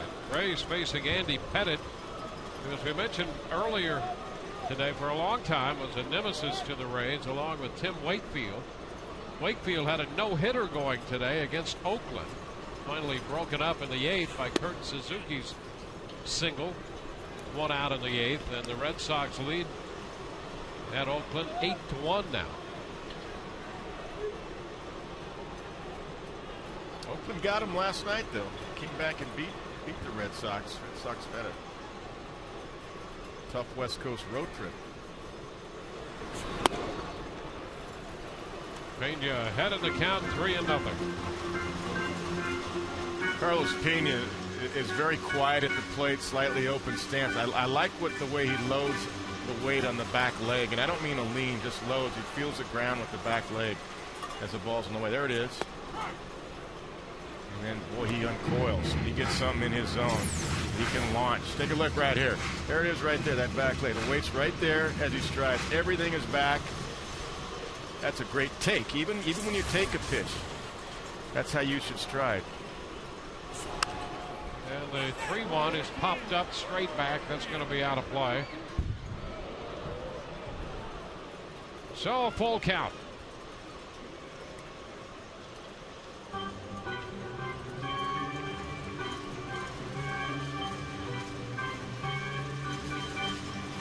Crawford and Burrell have been retired.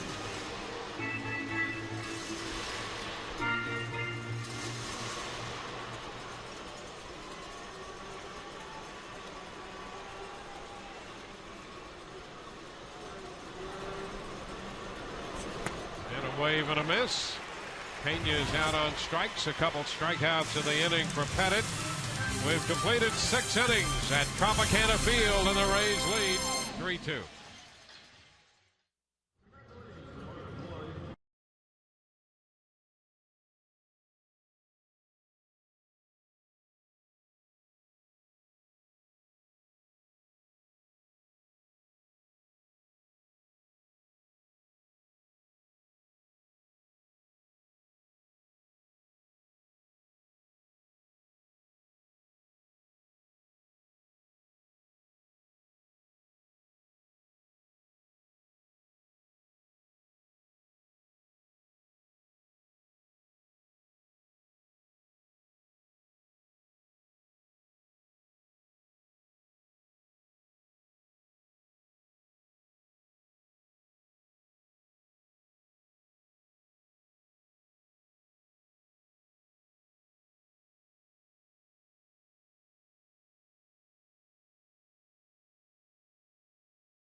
Chase Tomakadori Iwamura, and then BJ scored on a double by Carl Crawford.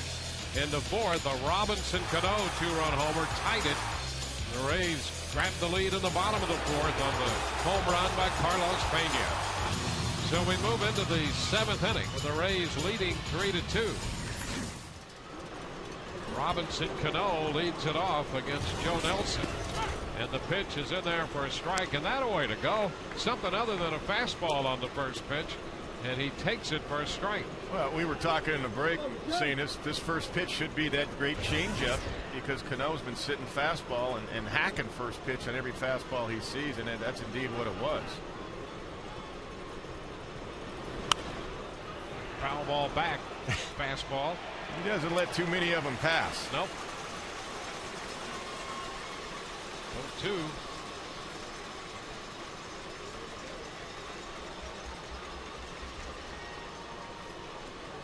Key getting his first batter right here because you got 9 outs to go. The final 9 outs, always in the last 15 years, the most important in baseball. Mix and match bullpen. Balfour still up and ready behind Nelson. And a fly ball lifted into left. Crawford is there to put it away. 1 out. Sonnenstein worked 5. Nelson worked the 6th and has opened the 7th inning by getting Cano. Now he'll face Brett Gardner. Experience a Rays game from the all-inclusive Whitney Bank Club. Extraordinary seating and luxurious lounge and dining areas. Whitney Bank Club features upscale full menu buffet and inclusive drink options. Make your plans by calling 888-FAN-RAYS or going to RaysBaseball.com.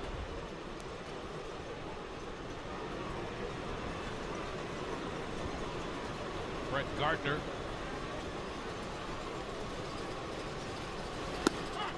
Straight call. Gardner officially 0 for 2. He reached on an error in the 4th inning. It's been the only error of the game, and then he was caught stealing for the first time on a pitch out.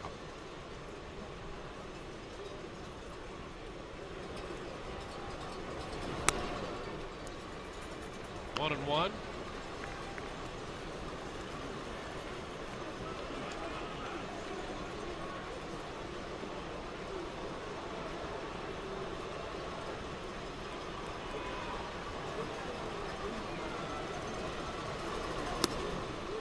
High.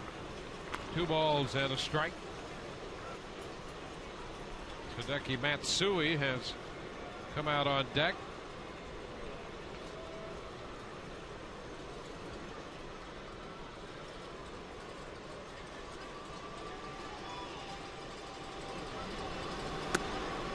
And ball 3. 3-1. The Yankees have been encouraged by Gardner's ability to work the count in his minor league development.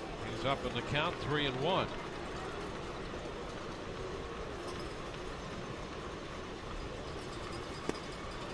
the count is full.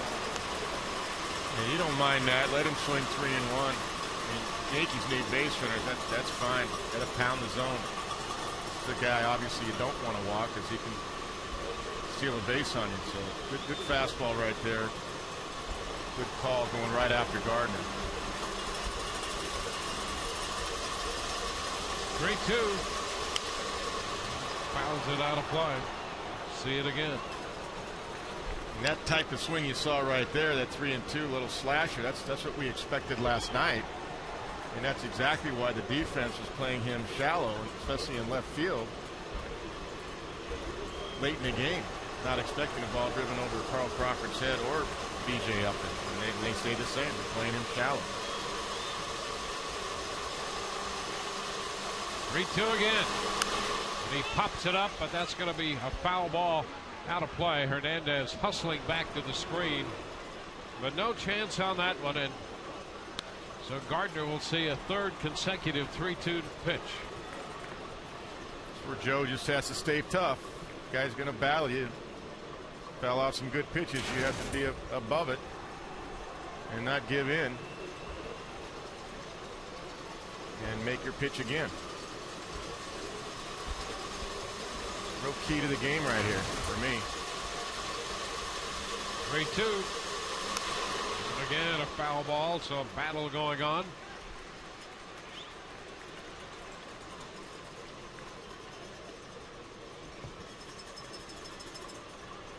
Gardner has extended this at bat to 8 pitches, fouled the fastball off his last time.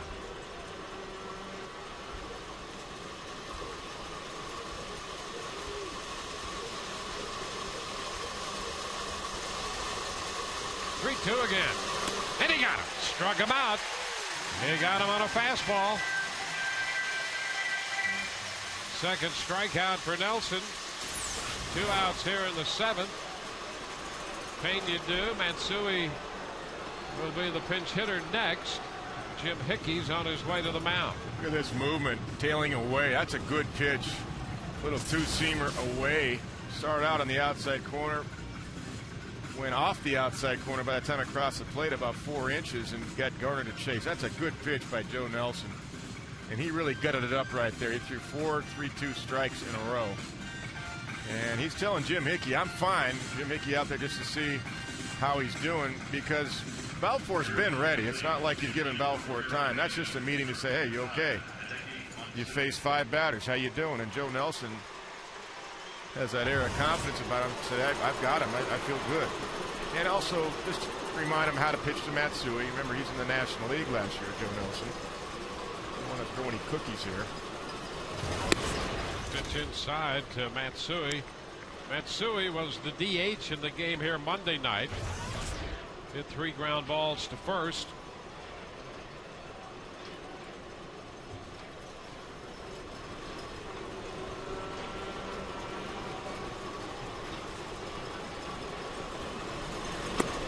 There's a strike. Takes a fastball, and it's 1-1.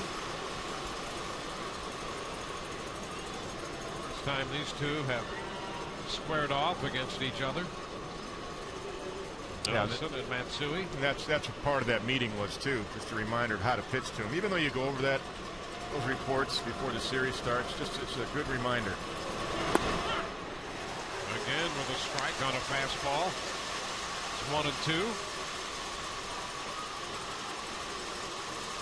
I love seeing that shot of Joe Madden and Jim Hickey, because it's just that's what the game's about. How do you get these final 9 outs? Because you start counting outs now on how you use your bullpen. 1-2. A little close. 2 balls, 2 strikes.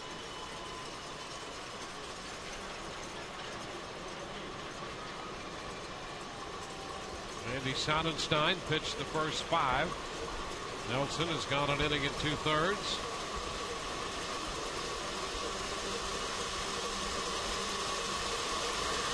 One-run game in the 7th. The pitch upstairs. That takes it to 3-2. I would think if Joe happens to lose Matsui, Balfour would be coming in with his stuff. But I mean, they've seen now 86, 87. You bring Balfour in throwing 95 with 2 outs and a runner on. I would think that'd be the move. I mean, he's more than ready. 3-2 pitch. And he takes it low. He laid off the change. So the walk with 2 outs puts Matsui at first. And Madden comes out of the dugout to make the pitching change. An inning and 2/3 for Nelson. We'll be right back with the new pitcher in a moment.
link and submit your entry. This week's poll question: which team will win the AL East in 2009? We'll give you the results during the post-game show today on Rays Live following our contest.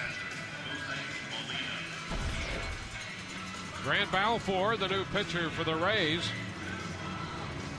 He inherits a runner at first with 2 outs in the 7th inning. Brought on to face Jose Molina.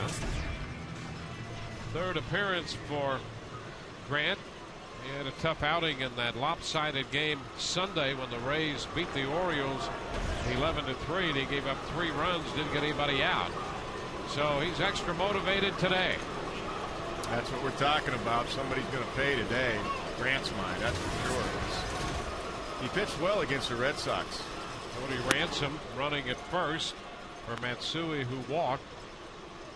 1-0 the count.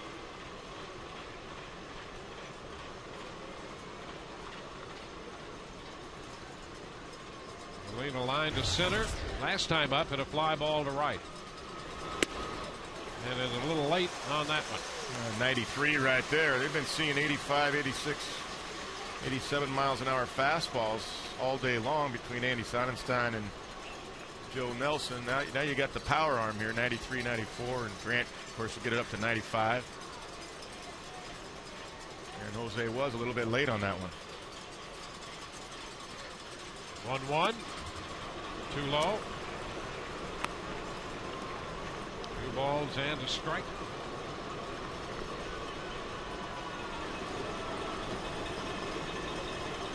It's the guy you want right here. I mean, you don't want Jeter coming up. A couple guys on here. This number 9 guy, no disrespect to Molina, but this is what the guy you got to get. And a ground ball left side. High bar with a little toss down to Aki for the 4th, and that retires the side. We'll go into the bottom half of the 7th inning, and the Rays lead 3-2.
Ask about it at work.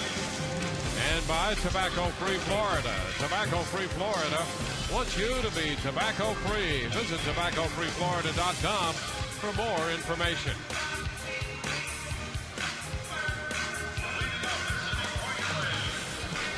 Catching up on his nap time.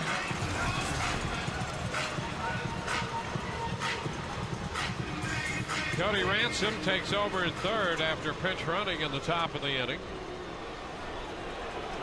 Billy Ibar leads off and puts down a bunt. Foul, strike 1.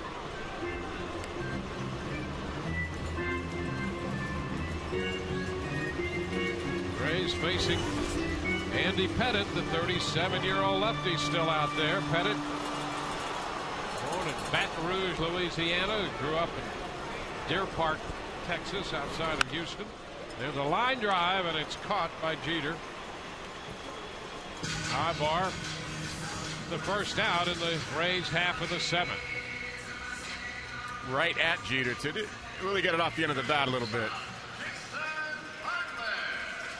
Didn't have that backspin on it. Got ahead of it a little bit. Well, Jason Bartlett takes a little time stepping in, making Pettit wait. Pitch outside. Bartlett came in with a couple of extra base hits in his career off Pettit. He's 0 for 2 so far today. Fouls it out of play, 1-1. Yeah, Andy's been pounding the zone. I mean, he's got 77, 78 pitches, and he's got over 50 strikes. 51 strikes now, 78 pitches. That's outstanding. Bartlett was trying to take his time, work the count a little bit. Wants to keep Andy out there for a while. 2 balls and a strike.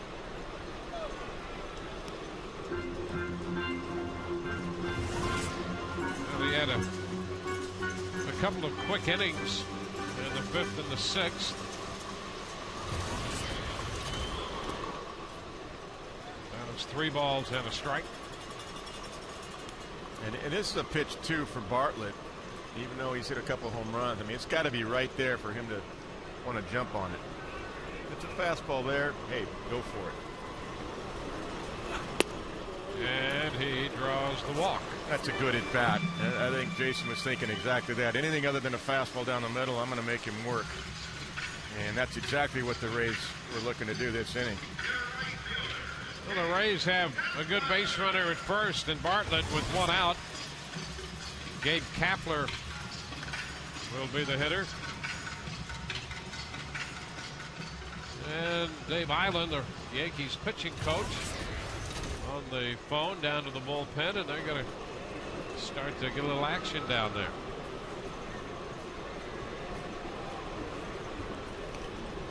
Bartlett back in. Of course, you have to be careful with Pettit, as we saw when he picked off Michel Hernandez after he led off the bottom of the 5th with a base hit.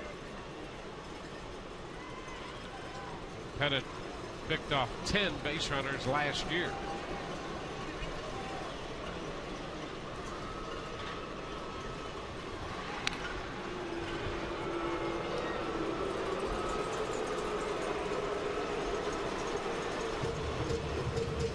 They've had only 3 walks in this game. Sonnenstein walked 1, Nelson walked 1, and now Pettit has walked a man. Yeah, and I wouldn't be surprised if he goes over there a 3rd time in a row.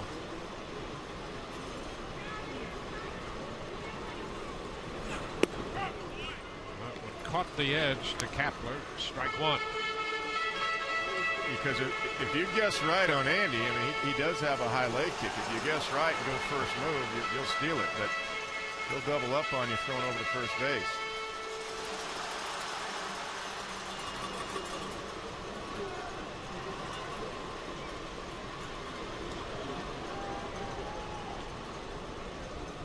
The 0-1.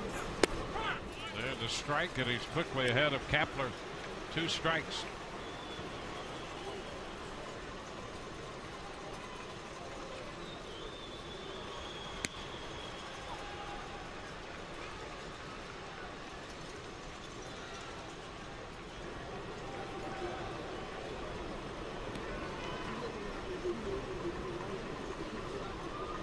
The 0-2.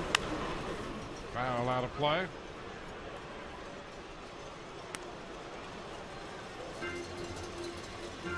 Kapler, 2 out of 12 so far this year. Lifetime average in the big leagues of over 270. And over 300 with the Brewers last year. Over to first. Back in is Bartlett. We saw the action in the Yankee bullpen. Jose Veras is throwing in the bullpen. There he is. The Rays have J.P. Howell up in their bullpen.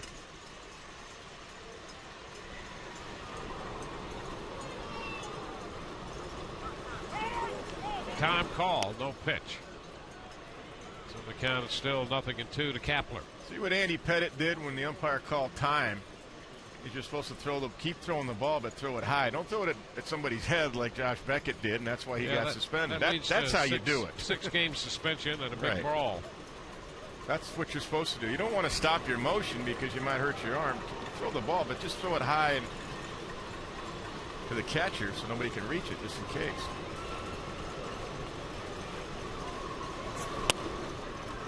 Upstairs, 1-2.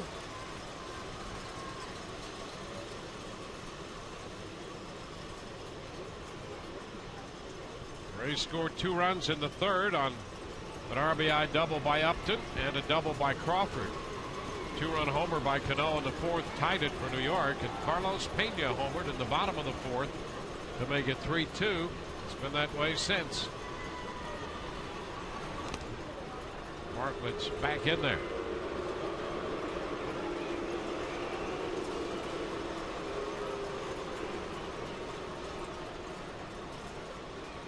That pickoff of Hernandez technically was a caught stealing because he broke when Pettit got him in the 5th inning. That's the first caught stealing charge to the Rays this year. And a little tap, shortstop. Jeter to Cano, 1 over to first, and that's not in time as Kapler beat the play back in.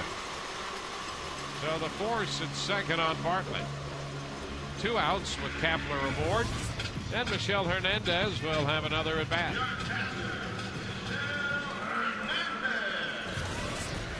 And I think for Gabe Kapler, who does like to run, you really got to pick your spot because at worst, you want Hernandez to be the last batter in this inning. You don't want him leading off the 8th inning. So Gabe's got to be careful here. And the Yankees would love to have Hernandez 8-9 leading off in the bottom of the 8th. So I think Gabe will pick his spots. I think he'll think about running with 2 outs. You should try to get in a scoring position, but got to be careful. Maybe try to see if you can go deeper into the count. Because Andy knows that Gabe likes to run and pick his spots, and I think he's going to be thrown over there.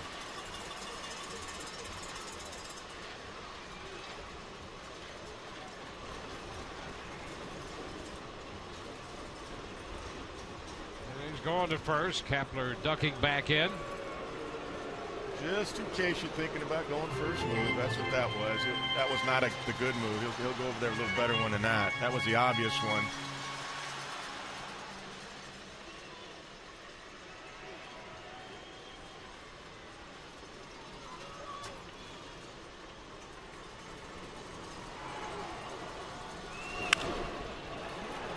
Into right field. Swisher back into his left to grab it, and the Rays are finished in the 7th.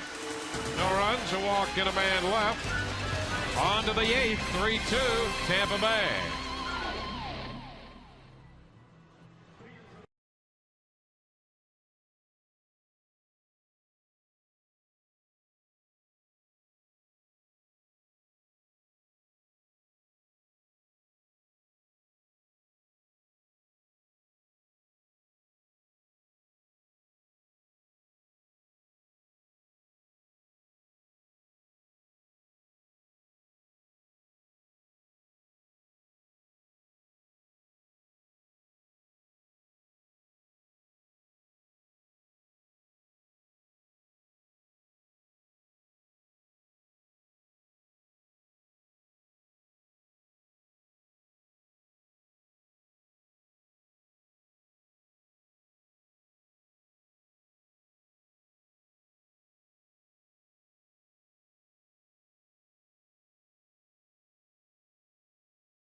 color belongs to Joe Nelson and his Vulcan grip changeup. Got a strikeout of the first man he faced in the 6th inning.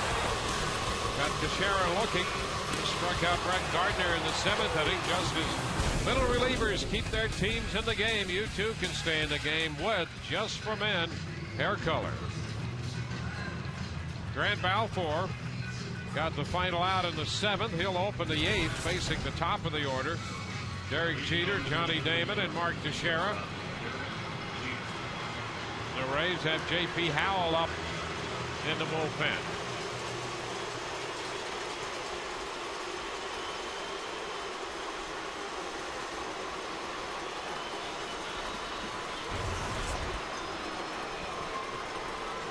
So the big 8th, top of the order. Balfour set. 1-run game, and here's Derek Jeter. He walked in the 3rd, otherwise 0 for 2. And the first pitch is a strike. Slider right there to start off Derek Jeter on the outside corner. That's a good start for Grant.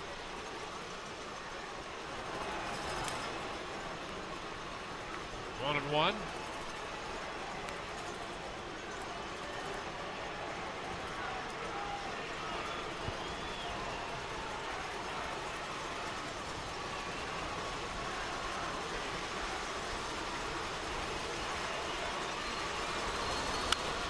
Jeter fouls this one.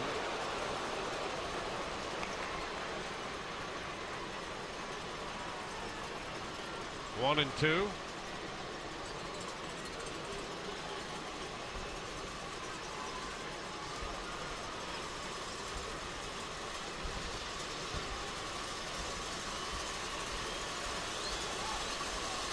Balfour ahead.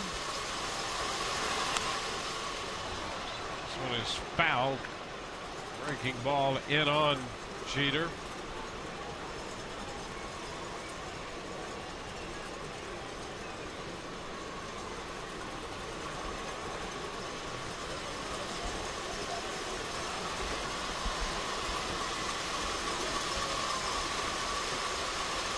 One and two.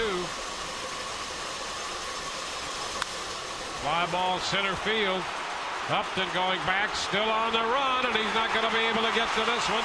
Extra bases for Jeter. It's a double to straightaway center field. Jeter picks up his first double of the year. Take a look at Grant Balfour, the pitch, trying to go away, missed up and in, and Jeter got inside it, squared it up. BJ got turned around. He had no chance, though. That ball carried like the home run yesterday that Jeter hit, showing some power. But again, that was a mislocation. Grant Balfour was trying to go down and away, and nobody gets inside the ball much better than Derek Jeter, and he got inside that one. And that's going to be it for Grant Balfour with Damon's bat due. Call goes to the bullpen for the lefty.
Remember, I mean, just how happy they are, and it's passed on to me. I see, just the relevance it is, and the history behind it, and how much it took for him to go through, and everything that he had to see and conquer, and here we are today, and it's a lot better situation. And J.P. Howell now in the game here facing Johnny Damon.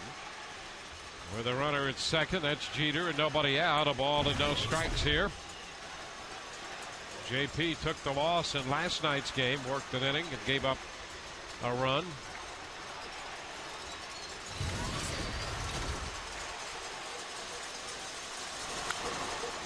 It's fouled. 1 ball, 1 strike.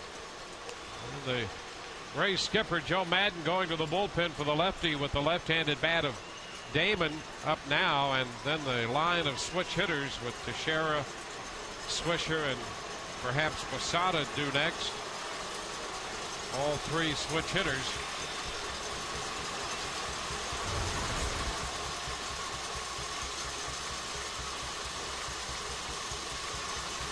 One. It's high. See Damon shorten on the bat. Pena was playing up, but he moved back prior to that pitch at first base. But Willie Ibar at third base is still looking for a possible bunt. There's Willie. Of course, with Teixeira and Swisher behind him, that wouldn't surprise anybody. Damon shoots it fair up the right side, down beyond the bullpen. It'll kick back to Kapler. Jeter's going to score, and Damon's in at second with a double. And the game is tied. So Damon picks up his first double of the year. Back-to-back 2-base hits from Jeter and Damon to tie the game.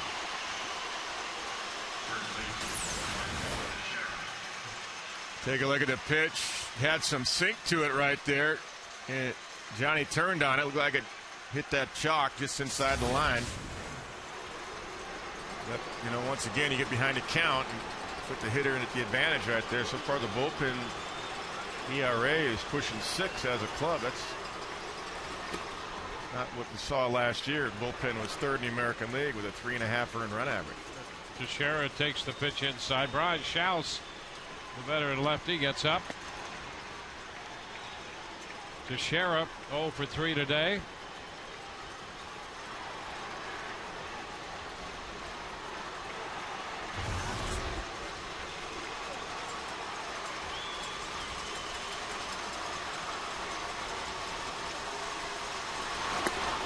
Shortened and took the pitch high.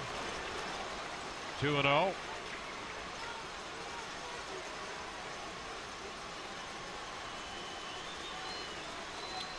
Upton continues to play a relatively shallow center field with Teixeira at the plate. Damon, the runner, at second. And there's ball 3 inside. The game now tied here in the 8th, 3-3.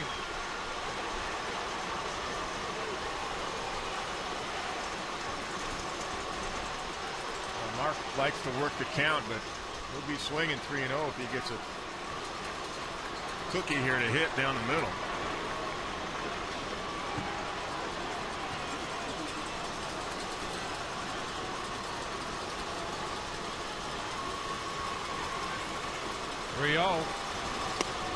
And it's a strike on the edge out there.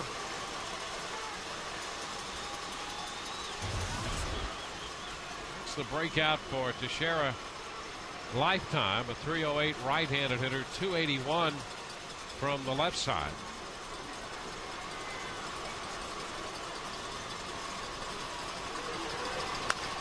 A high fly ball into left field and hits the speaker and kicks foul, falls foul. So the count will go to 3-2. Tough break right there. Sure was. Wow, that would have been a huge out.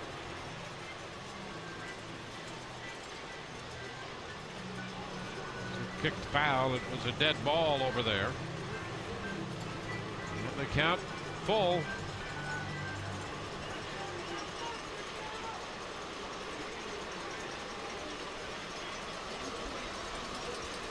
JP's got to do it again.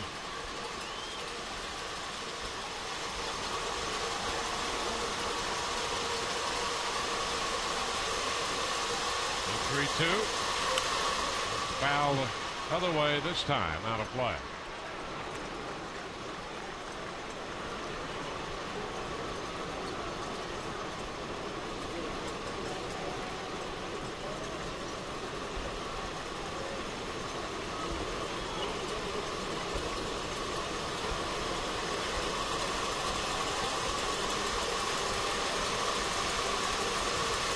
Nobody out in the 8th. Strike 3 call. Teixeira tied up, caught looking. Out number 1. That's the 3rd time today that Mark Teixeira has taken a 3rd strike. This is 84 on the inside corner. Look at that thing run back a little bit. That is a perfect pitch right there. Mark thought it was in. It was right on the inside corner, and definitely either way too close to take. That was paint. And Mark was looking away, and he got a 2-seamer in. So that's the first out. A big strikeout by J.P. Howell. Jim Hickey, Rays pitching coach, spending some time on the mound with Nick Swisher due up next.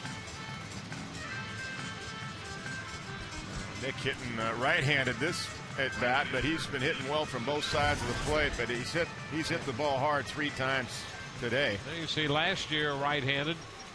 Well, as for his career, he hits .256, and last year right-handed he hit .197. He opened the 4th with a base hit and scored on Cano's home run.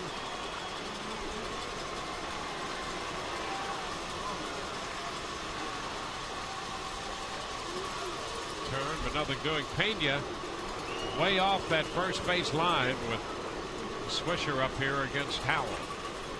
Well, again, that's Joe Madden's philosophy. We're not going to play by the book. We're going to play by percentages of where the guys hit the ball that we're facing versus our pitchers, and that's what the book shows. I mean, that's what the chart shows.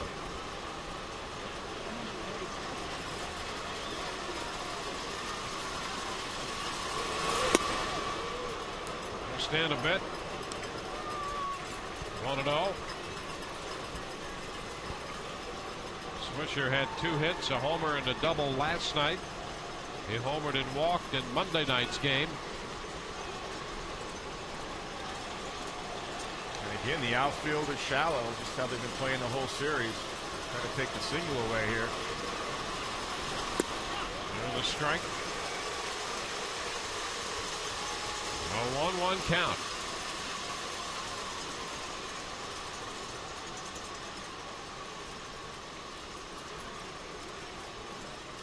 Sonnenstein for 5. Nelson for an inning and 2/3. Balfour a 3rd. J.P. Howell in the game now.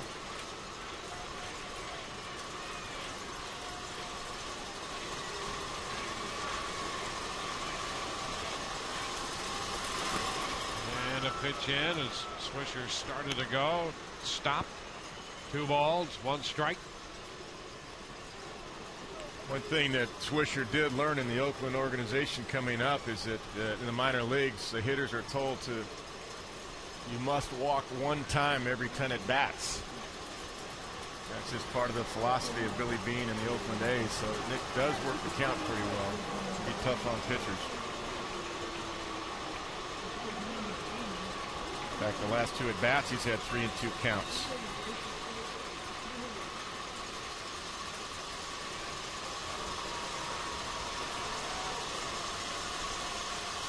The 2-1. Swing and a miss. He had him out after that pitch. Had him out in front on the change, and it's 2-2. Pull the string right here, 78 miles an hour. Nick, you see him almost close his eyes and pull off that ball. He's looking for a fastball right there and spun himself into the ground.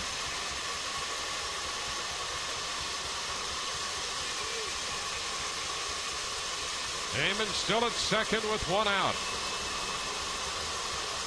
Howell has gone to 2-2 on Swisher. JP ready. And the pitch. Down and in is got the back foot out of the way. The count runs to 3-2.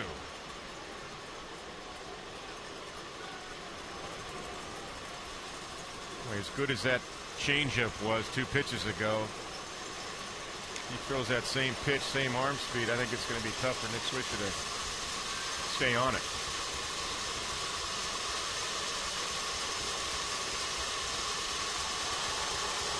Get a nice little ground ball to short. 3-2. He got him. He struck him out swinging. So Swisher is out number 2. Back-to-back strikeouts for Howell. He got Teixeira looking and Swisher swinging on this one. Even better. Good call. Great execution. That's the right sequence right there. It goes right back to the off speed. 80 miles an hour. Little sink to it. Nick dropping to his knees trying to hit that one. 2 outs. Now it's Jorge Posada.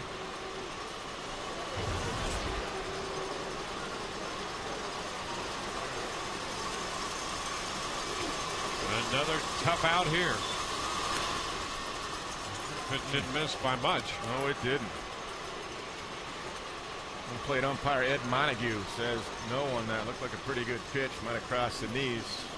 Montague thought it was down. That's all that counts.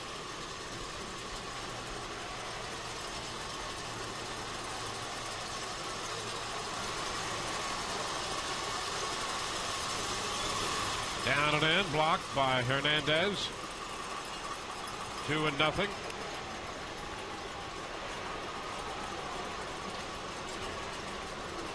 Posada, in the limited time he had last year, there's Cano on deck. Posada did hit better from the left side than he did the right side. But throughout his career, he's been a little better hitter for average right-handed. And the count is 3-0. Well, you got a base open, and you got Cano on deck and Garner to follow. You also have Schaus, who throws that submarine. And they're going to walk Posada here. That's the right move. Behind him, 3-0. Yeah. So with the left-handed bat of Cano coming up, Yankees will have runners at first and second, and Joe Madden is headed to the mound. He wants the veteran left-hander Brian Schaus. So that's going to be it for Howell, and we'll be back with pitcher number 5 for the Rays in a moment.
For the Yankees, White Sox in tomorrow.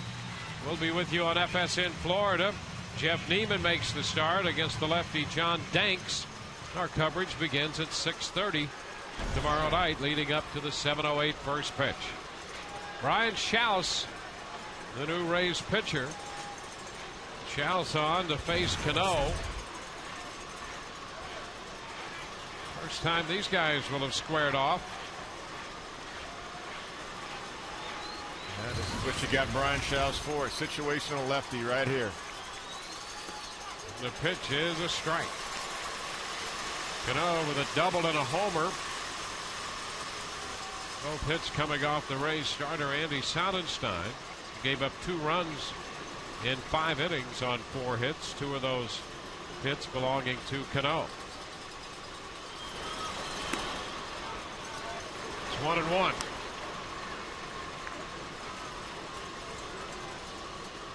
Cano lifted a fly ball to left to start the 7th. Dan Wheeler is up in the bullpen now.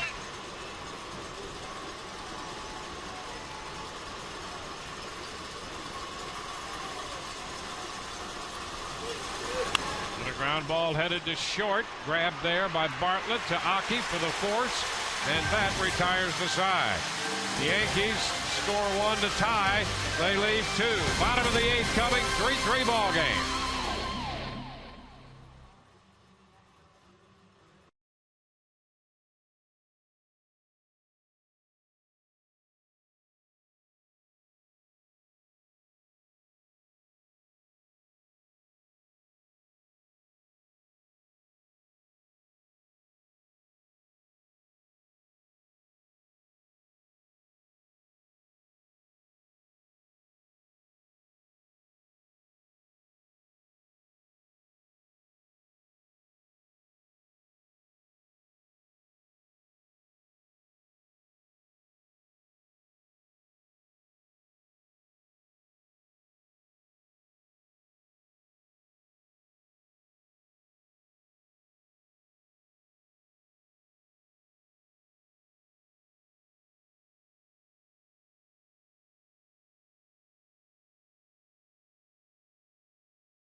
Joe Madden navigated his way through the frame using the Rays bullpen. And Andy Pettit set to start the 8th inning. Look at that, 88 pitches through 7 innings. Yeah, pitch efficiency for Andy has been outstanding, and with Iwamura leading off, left-hander, and then B.J. Upton, a righty on deck, and Crawford, one of the reasons that he's back out there. Aki swings through it. Aki had a base hit off him in the 3rd. He's 1 for 2. Came into this game 3 of 21 lifetime against Pettit. Fouls the fastball away and is behind 0-2. That's the other reason Andy's on the mound. 3 for 21 lifetime. Plus the way Andy's throwing, he's had good command all day long and a low pitch count. Inside, missed with that fastball in there. 1-2.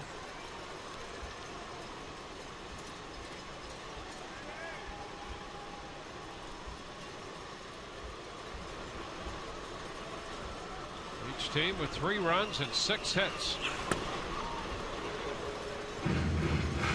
2-2.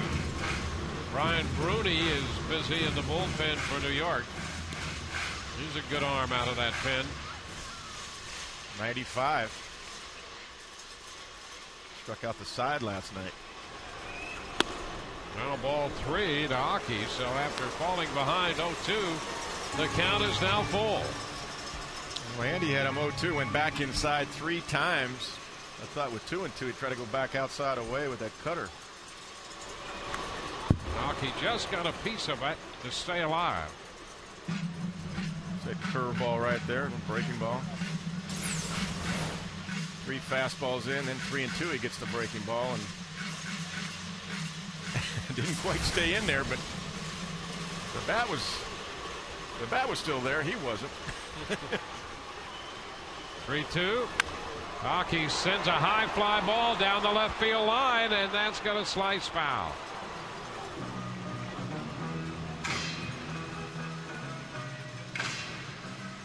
Iwamura trying to battle his way on against the veteran left-hander.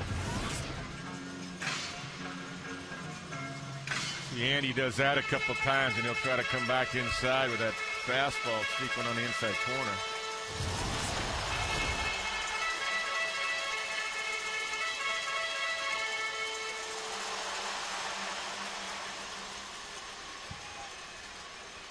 Three-two again. And he lifts a fly ball to center, catchable for Gardner. He's now waiting and puts it away. 1 out. We'll bring up the top of the order, B.J. Upton, and he's part of our checkers double of the game. Back in the third, Upton double chasing home Aki, and then Crawford double chasing home Upton. That gave the Rays a 2-0 lead. Now tied here in the third. That's our checkers double of the game. Pitching change coming for New York.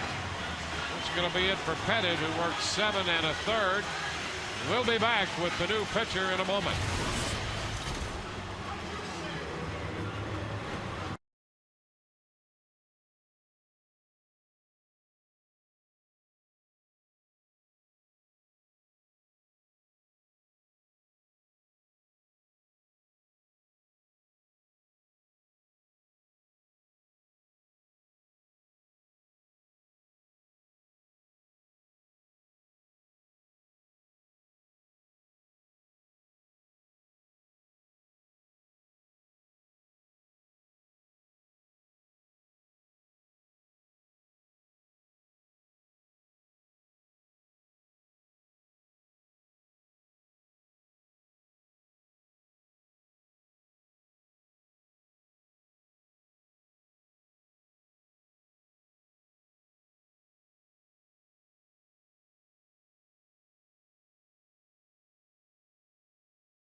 And Carl Crawford coming up against Brian Bruni.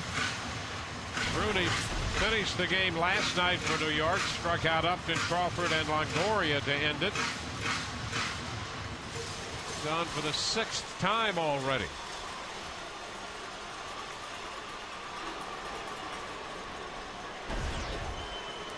Upton 1 for 3 in this game. And he swings through this one, a fastball, strike 1. Got an explosive fastball. BJ's shaking his head because that's what he wanted. He wanted to hit that fastball. Looking for the fastball, just couldn't get to it.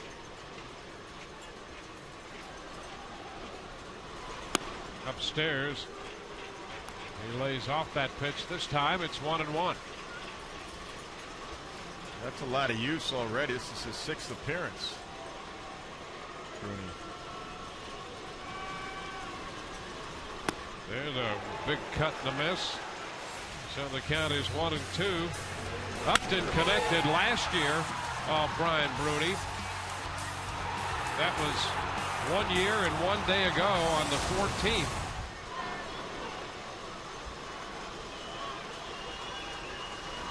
And he is out on strikes this time. Bruni with a healthy fastball. 2 gone. Bruni's faced 4 batters. 3 last night, 1 today, and all 4 of his strikeouts. Second time for BJ. Fastball just above his hands a little bit at 95 miles an hour. Here's Carl Crawford.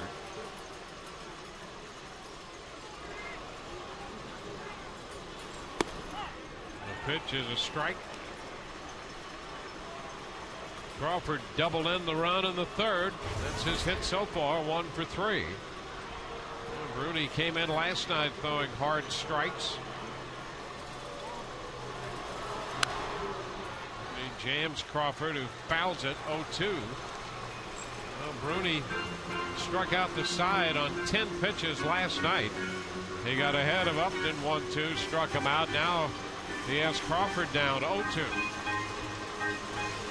That's the key. I mean, he's pounding the zone. 0-1, 0-2. 95 miles an hour. Crawford fouls it. And then for the punch out, he pumped it up to 97. Molina calling for the ball up. See if Carl would chase. Bruni's only thrown 1 slider in his 2 appearances, and that was 89 miles an hour. And Crawford is out on strikes. He threw him 1 there. And so the Rays are down 1-2-3 in the 8th inning. 2 strikeouts for Bruni. We go to the 9th, tied 3-3.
Howell came in, very tough spot. He got Teixeira on strikes with a man at second and nobody out. He got Swisher on strikes for the second out. Then 2 men on, 2 outs. It was Brian Schaus to get Robinson Cano. Now Schaus here in the 9th faces Brett Gardner and throws him a strike.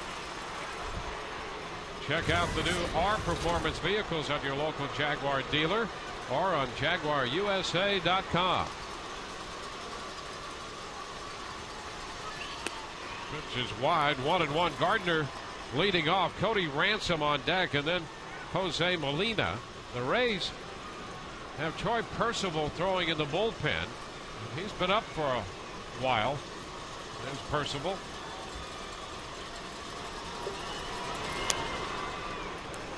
Two and one.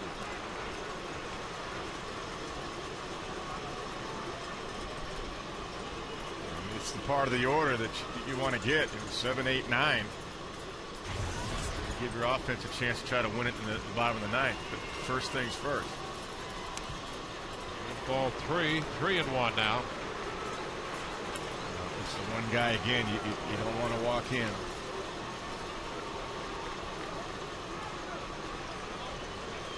Gardner is pretty selective. He's done a pretty good job. He showed that to Joe Girardi this spring as far as working the count.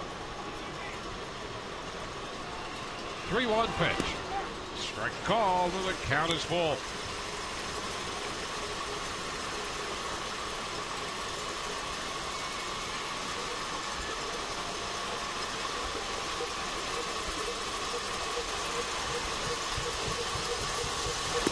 Swing and a miss.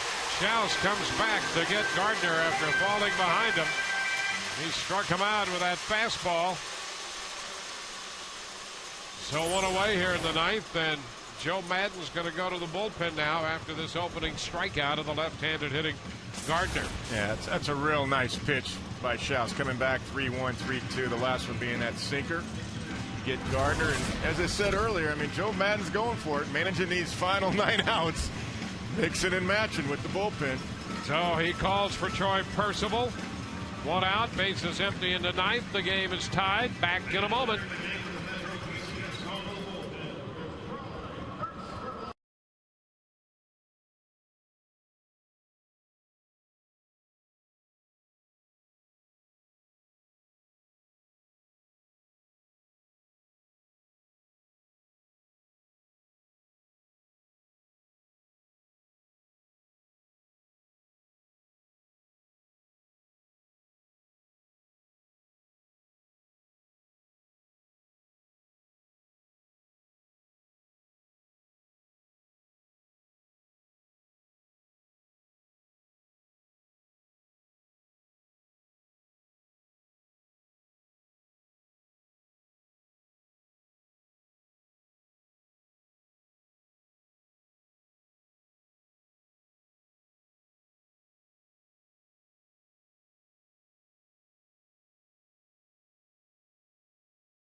Interactive poll logging on to sunsportstv.com.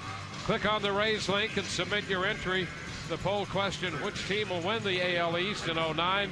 We'll give you the results during today's Rays Live post-game coverage. 1 out, bases empty. Troy Percival for the Rays, pitcher number 6. He'll face Cody Ransom.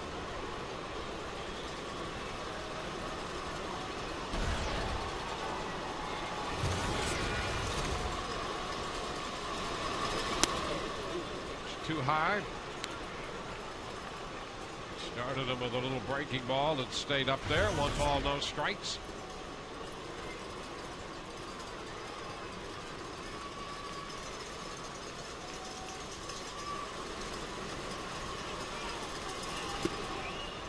Down 2-0. Troy's the only guy in the bullpen that's only had 1 appearance. That was a save against the Boston Red Sox. Yeah, that was last Thursday. Yeah, it's been a while. That's the one concern I had the other night in the blowout. Not getting an inning. 2-0. Fastball is popped up foul. Out of play. In Baltimore, I'm talking about. That blowout game in Baltimore, I thought he might get an inning of work. But because you worry about control when a guy hasn't pitched, you know, and closers, relievers like to throw every other day.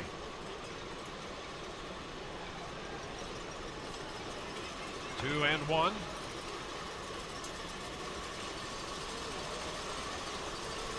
Top of the ninth. Game tied 3-3.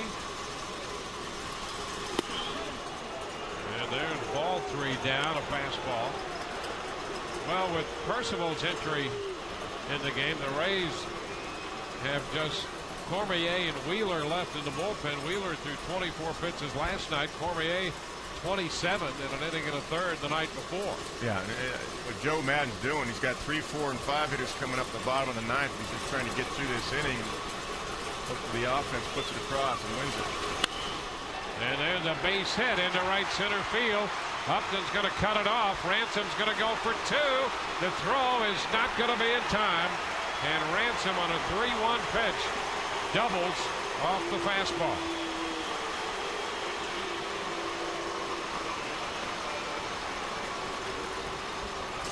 Yeah, Cody Ransom stayed short to the ball right here. Didn't try to pull it. It was a pretty good pitch, actually. It was down and away, and he just went right with it and hit it right over Aki's head. He used his lower half right there. You saw the ball right at the knees. Nice short stroke on that one.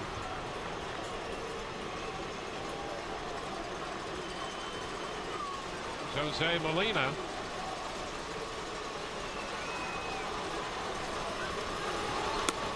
Molina turns away from a breaking ball. 1-0. Percival worked 1 inning last Thursday. He got the save in a 4-3 victory over the Red Sox in Boston.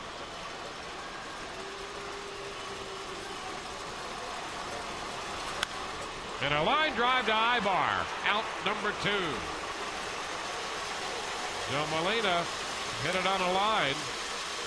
Fortunately for the Rays, right at Willie Ibar. Take a look. I mean, Ibar's right there. Can't be any better. And he did the right thing, not trying to throw, because he might have hit Cody Ransom right in the back if he tried to go for 2 right there. Could have carried him off his back. That was a great shot from down there at third base on the catch, and the runner holding. Nice job, guys. That was super. Bring that right into your living room. Derek Jeter now. Jeter has walked and doubled. 1 for 3.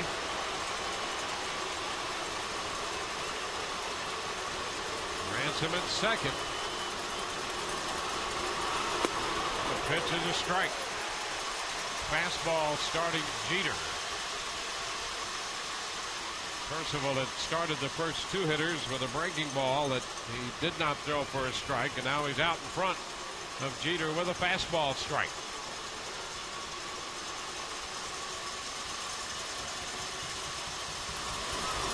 Oh, what a stop on a backhand ball.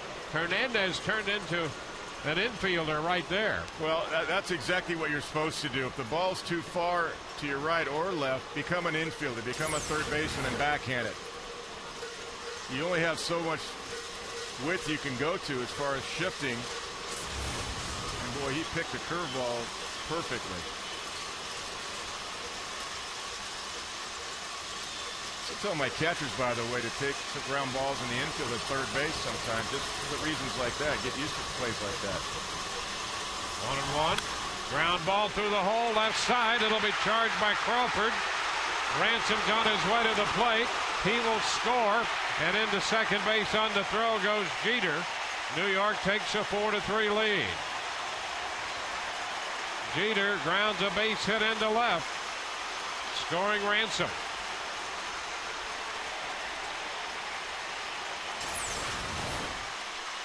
Boy, Percival trying to go inside, left it out over the plate, and Jeter turned on it right through the hole, the 5.5 hole right there. Carl couldn't quite get it out of his glove. I don't think he would have had a play anyway.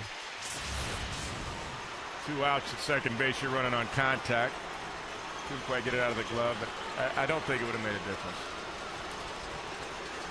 Now here's Damon. He doubled in a run in the 8th when New York tied it. That's a strike.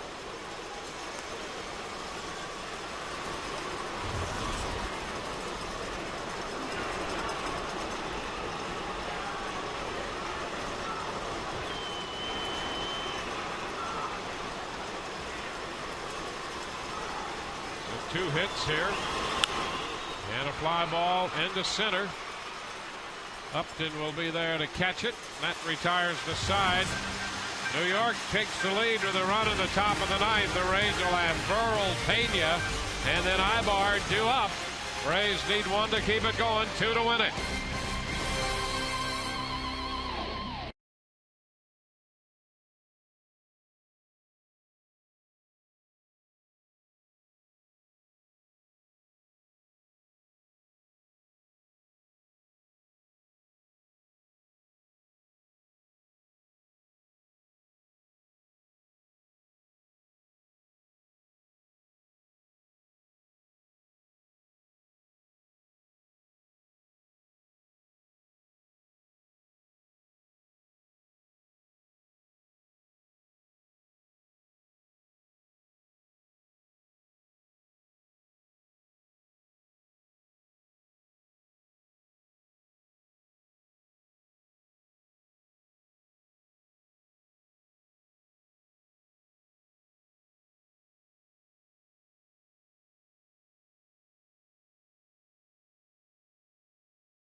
Now Joe Girardi heads to the mound.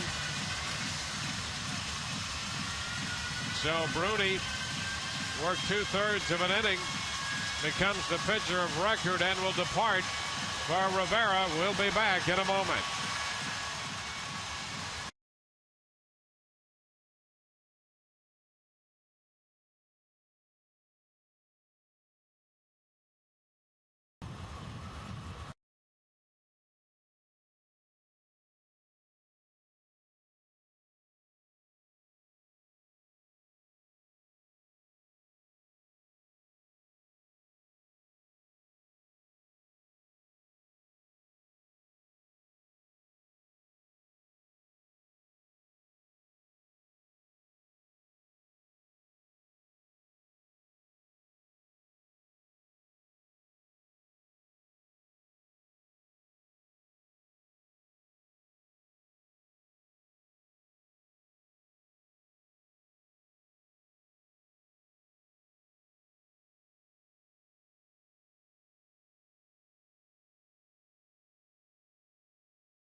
Is down by a run here.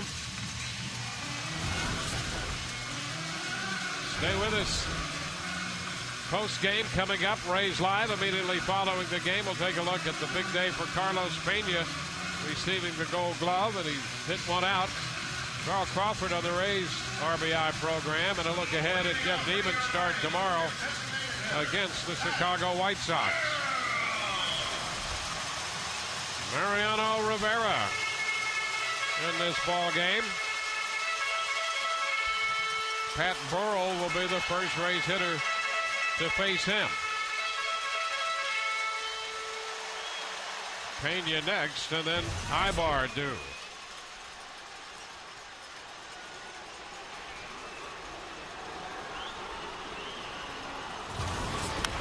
And the pitch is fouled back and out of play. Strike one.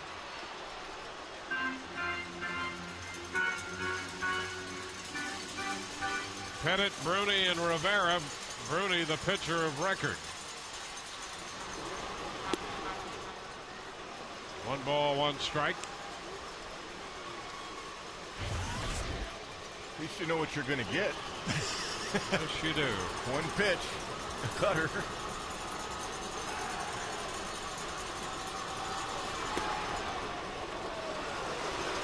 Ball 2. Well, he has been about as close to automatic as you can imagine. He's 50 of 51 in save opportunities against the Rays, and there's a little looper, short right. Swisher coming in, no, and he makes the catch for the out. Yeah, that's Melky Cabrera out there now. Cabrera came in to make the grab. Joe went with his defensive outfield, and Burrell got a cutter just a little bit off the end of the bat. 1 away. Here's Carlos Pena. Pena's never had a hit against Rivera. He's 0 for 9 against him. Now's as good a time as any. Well, I was going to say, percentages, you do. He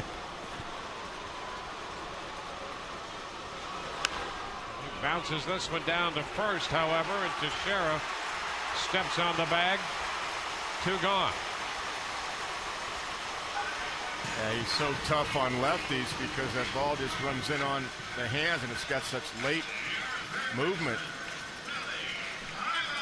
That cutter. I mean, you're almost better off as a right-hander. Once in a while, Mariano on a right-hander will try to throw an inside and cut around the inside corner, but For lefties, it's just consistently boring in on your hands. So the Rays down to their final shot. Highbar takes a pitch in there on the inside edge for a strike.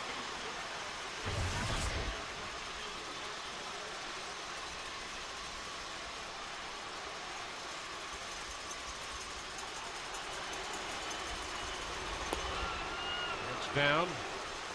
1 ball, 1 strike. Obviously, this, your 3, 4, and 5 hitters, this is where you miss Evan Longoria in this ball game against Andy Pettit to see him start the game. And a little roller right side. Teixeira's going to run it in, and this game is over. Rays up and down in order in the 9th inning, and New York with a run in the 8th to tie and a run in the 9th to take the lead. The Yankees win it